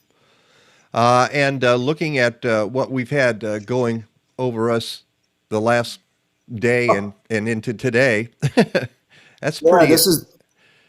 Go ahead. You look at Yeah, you look at this map, and this is about as classic of a mid-latitude cyclone as you can get, when you can actually see the spin of the air up to 30,000 feet. This is pretty remarkable. So not only that, but you can see the way the air is spreading out over parts of Kansas. You can see the wind like over Springfield, Missouri, going from west to east, and the wind over Scottsbluff, Nebraska, literally going straight north. So that means that the air is literally spreading out at a 90-degree turn. What's really remarkable, I was looking at a couple of observations. So Scottsbluff, Nebraska is in that panhandle of Nebraska. Two stations, Scottsbluff and Alliance, Nebraska, both hit 92 degrees on Friday. And then on Saturday morning, they were in the low 30s with a 50-mile-an-hour wind and moderate to heavy snow. I mean, that's about as dramatic of a difference as you'll get, not only here in North America, but literally in the Northern Hemisphere. There's not many places you can get changes like that. And that's one of the reasons why you don't really have a lot of people all the way from North Dakota down into western Texas. So this pattern's been extremely active. It's brought a lot of beneficial rain far north, and you can see it there on the Kama Cloud, that mid-latitude cyclone. That's pretty far north, and you can get. There was actually at one point yesterday, guys, where you had a tornado warning in effect 50 miles to the east of where there was a blizzard warning. So the fact that you were able to get two completely different types of weather, this was up in North Dakota, within about 50 miles of one another, really is an indication of the severity of the storm, but also the nature of the climate that exists across that part of the northern plains. I don't know how they do it. By the way, there was a great article in Ag Week magazine. I've been following that recently because of the potential harm to the cattle up across North Dakota. And the farmers were saying that the advanced warnings that they were getting almost 5 to 7 days out, the advanced warnings for the blizzard, enabled them to save a lot of the calves because this is calving season. And when you have a calf that's born and it's sitting out in the fields for 2 days, and then you have a blizzard on top of that, those calves don't make it. And a similar type blizzard back in 1997 killed 110,000 head of cattle. Wow. And that was a $60 million hit to the beef industry. That was huge. But the numbers are going to be much, much less due to the fact that the farmers were able to use the weather forecast, go out and get the cattle. It's not like you can all bring them in, but at least you know that they're there and you're giving them the type of nourishment and shelter that they need. So those are some of the, I think, the impacts that are mitigated by a good forecast that don't make the news because no news was created from it other than good news. But if you think about it, beef is up 20% from last year. This really helped out the farmers of North Dakota and South Dakota quite a bit.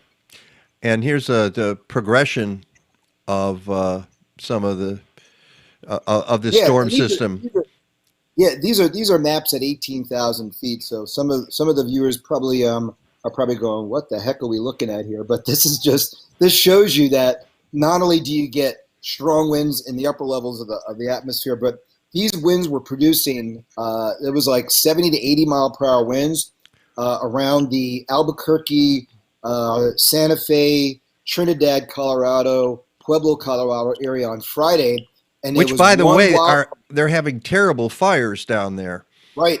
There was one wildfire just west of Albuquerque, and you can see it on the visible satellite imagery. And when you can see it that well, you know that this was bad. And not only that, but there was this huge dust plume. I was looking at a whole bunch of webcams all the way from Albuquerque north to Denver. And literally they had to put out, the Aviation Weather Center had to put out a special, what's called a SIGMET, which is a significant meteorological event for blowing dust from the surface up to 15,000 feet. The visibility was down to like 2 miles. So literally the dust was blowing all the way from New Mexico into Colorado and parts of western Kansas. And, I always say dust is a sign of not only drought, but also overgrazing and soil degradation. Obviously, we had that much worse back during the Dust Bowl years. And if there's one thing you can't replace, it's soil. Once you lose the soil, it's gone. Yeah. It's not like you can go back to the store and buy more or get, water and irrigate or hope for the rain. Soil is probably the most important thing for farmers. And the fact that it's been so dry in that area, and you had the wildfire just west of Albuquerque where they actually had to evacuate some homes. And this is only mid-April. This isn't like May, June, July, or August.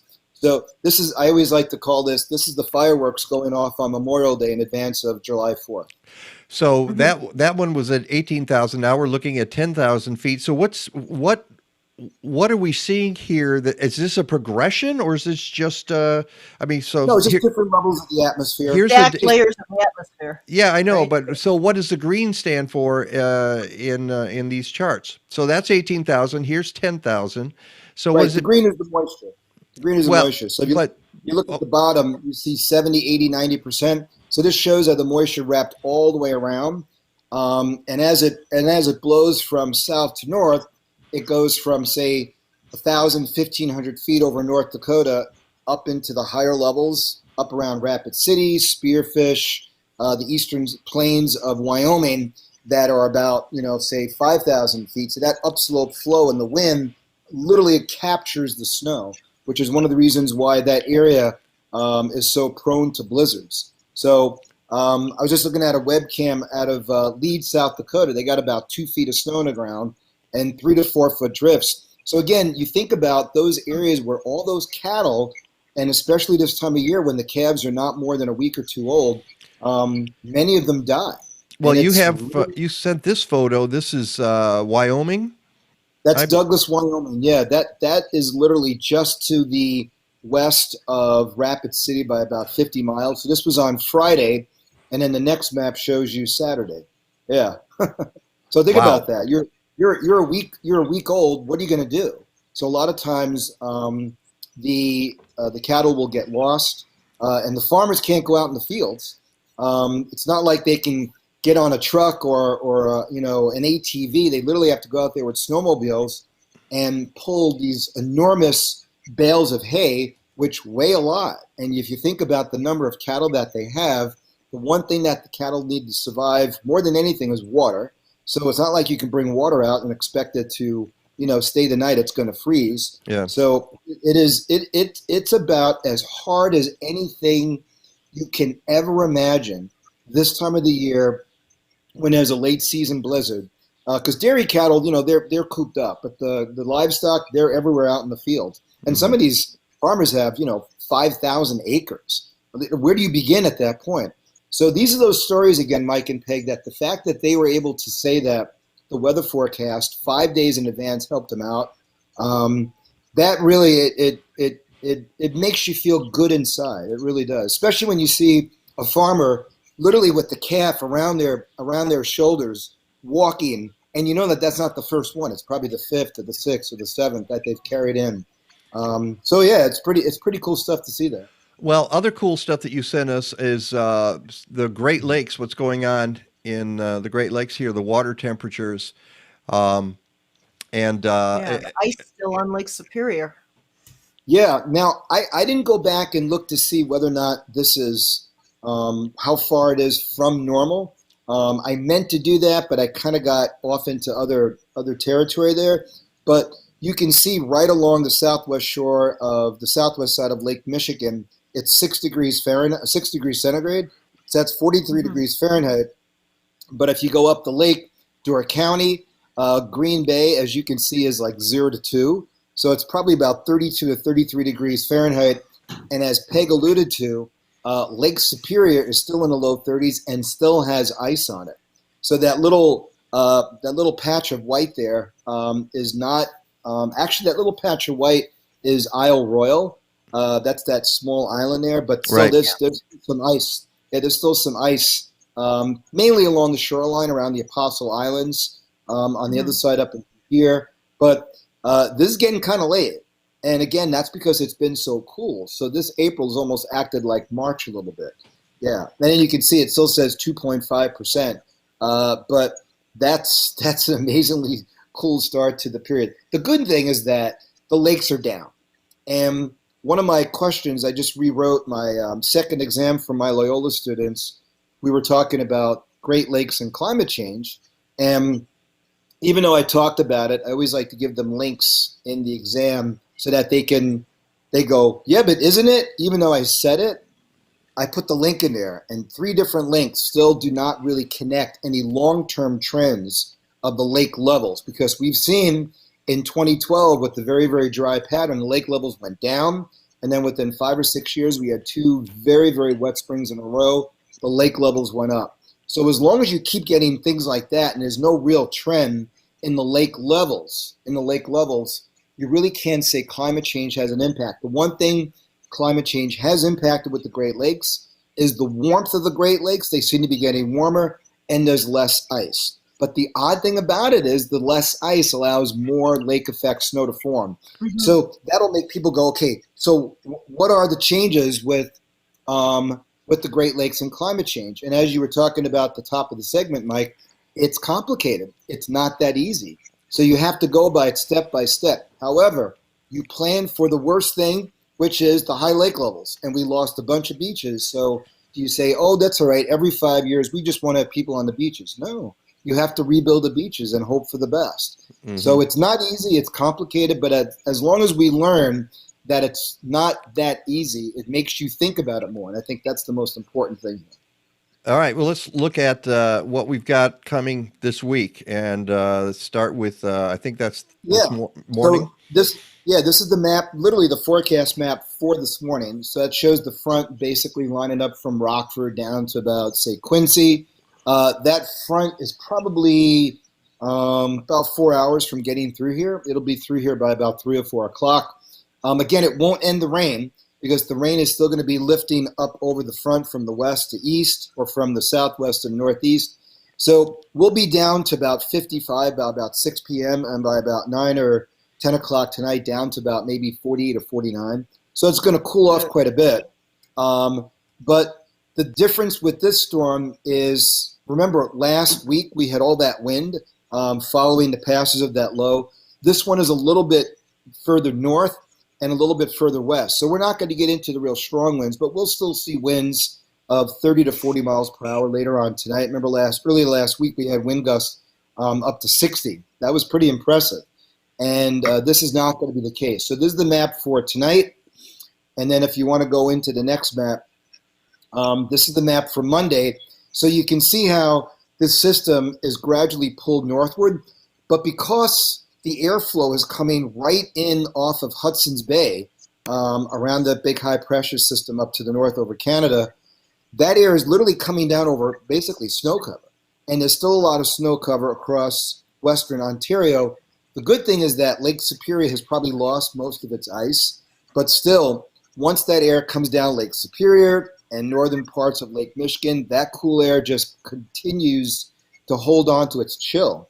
So even though Monday we'll see temperatures maybe in the mid-50s, we should be about 64 for this time of the year, that cold air is going to continue to push south. Mm-hmm. So this is why when you get into these blocking patterns, the patterns kind of find where the cold air is, and they go, I'm going to stay here. And literally the surface begins to modify the lower part of the atmosphere. The atmosphere is really like 3 segments. You have the lower, the middle, and the upper. The upper tends to drive the long term. The middle kind of does what the upper level says, and then the lower level will sometimes modify the shorter term.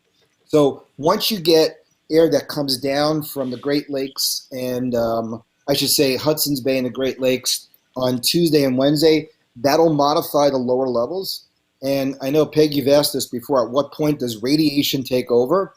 It's kind of taking over because we're in the mid-40s. If this was a month ago, we'd be probably in the mid-30s. So radiation does have a help there. But as we all know, sunshine and cloud cover makes all the difference in the world. If you're sunny and it's in the mid-40s, the warmth of the sun feels good on you. But if it's cloudy and it's windy, it's in the mid-40s, it's cold.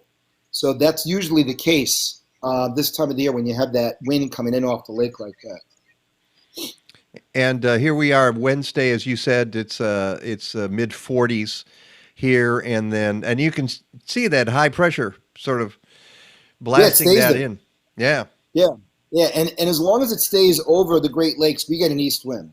So when you get that cloud cover then coming in, that's my whenever you get cloud cover coming in from the west like that, cloud cover, east wind, mid to upper 40s, and Yikes. people go, this sucks. So yeah, we're going right back into a cool pattern here. Oh my Yeah. goodness! And then including into Friday here, and then more Yep, rain Friday. starting. Next Friday and Saturday look wet. But again, as long as it's not the real super heavy rains, if you remember from 2008, 2013, I believe it was 2019, we got really, really wet around here. And that's what really hurt the farmers. Wetness will hurt the farmers this time of the year, the flooding rains, that is, more than anything. So you can see the next 7 days, that same area of rain from Oklahoma through Missouri and southern Illinois, they don't need it down there. But we get a little bit of reprieve here, and the wetness over Montana and North Dakota really reflects more like the first 2 days of the 7 day. But what you don't see is any wetness in California, Arizona, Utah, or New Mexico. And that's where they need it. Yeah. So that'll be just like last year. We're now heading into the second year of this, and not good. Yeah, so the 6 to 10 day kind of shows how the pattern is liking it to stay cool over the Great Lakes. And then the 8 to 14 day shows that as well. Again, this is where the lower levels tend to modify the pattern. And it literally, these big highs just kind of fatten out and they stretch out.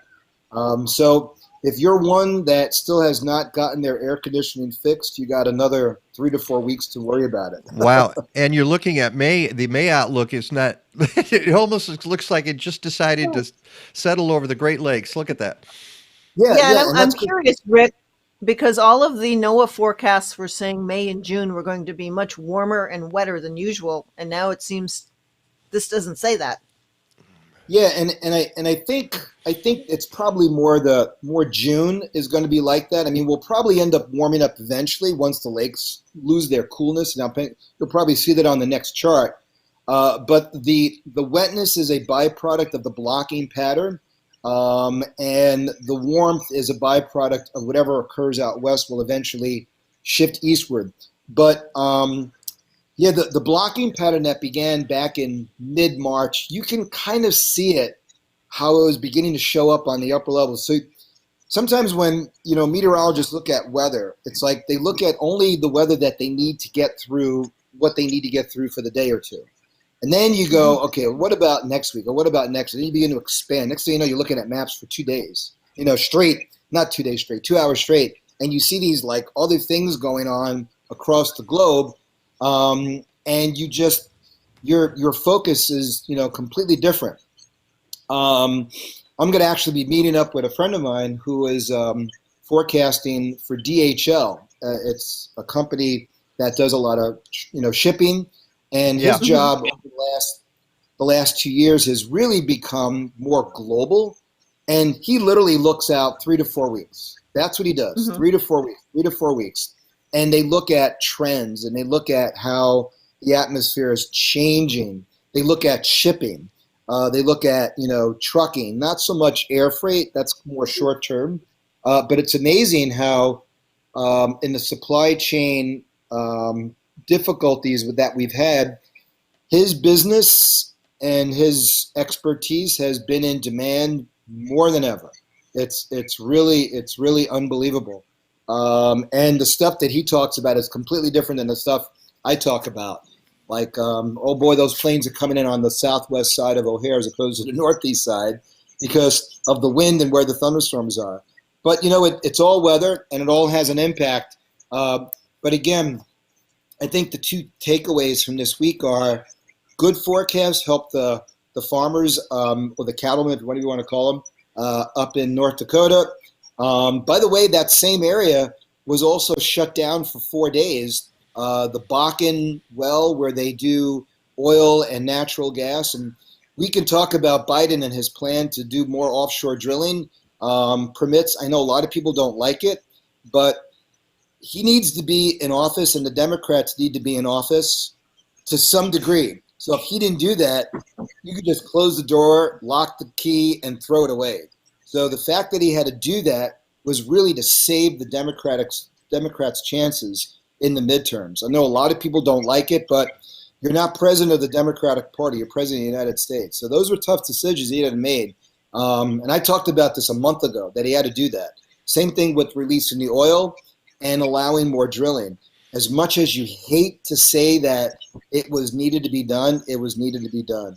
And hopefully he'll have a message to the progressive wing saying, look, guys, our plans have not changed. We still want to do this. Just look at Tesla. Tesla had earnings of $3.5 billion last quarter. People are buying EVs. So the trend is there for people to buy electric. That's not going to go away. Those are long-term trends. It's the short-term trends that are difficult. So weather and energy and politics are always like this, and more so than ever. More so than ever. All right. Well, thank you so much. If you want to get out and enjoy at least a little bit of warmth, what'd you say, about 3 hours? We have about 3 hours here? Well, I went 10 minutes over, so it's down to 2 hours and 50 minutes. Okay, exactly. Good. If you're leaving the house for a while, don't forget to close the windows before you're coming back in the evening. Yeah, that's true. That might be a good idea. If only to spare your plants. I've had my windows open for 2 days, and my plants are loving it. So that's going to change. All right, Rick, have a great Sunday. We'll talk to you soon. Yep. Bye-bye. Bye, Peg. All right. Well, let's get out of here as soon as I find this. There we go. And thank the folks who are on the show. The marvelous Melinda Myers. Yes, product placement. Thanks to good to see meteorologist Rick DiMaio. We have one of our viewers express his concern about animal factory farms and cattle raising for meat, and I get it. I totally get it. It's various ways of looking at the world, and we talk about it a lot on this show. Thanks to Kathleen, who's been wandering around here. Thanks to Basil the dog, Legata the cat. Thanks to all of our viewers. I'm glad you were with us today on this Sunday. Until next time, go green or go home. Stadler? What? Is that it? Yes, it's over. How'd you like it? I don't know. I slept through the whole thing. Well, you didn't miss much.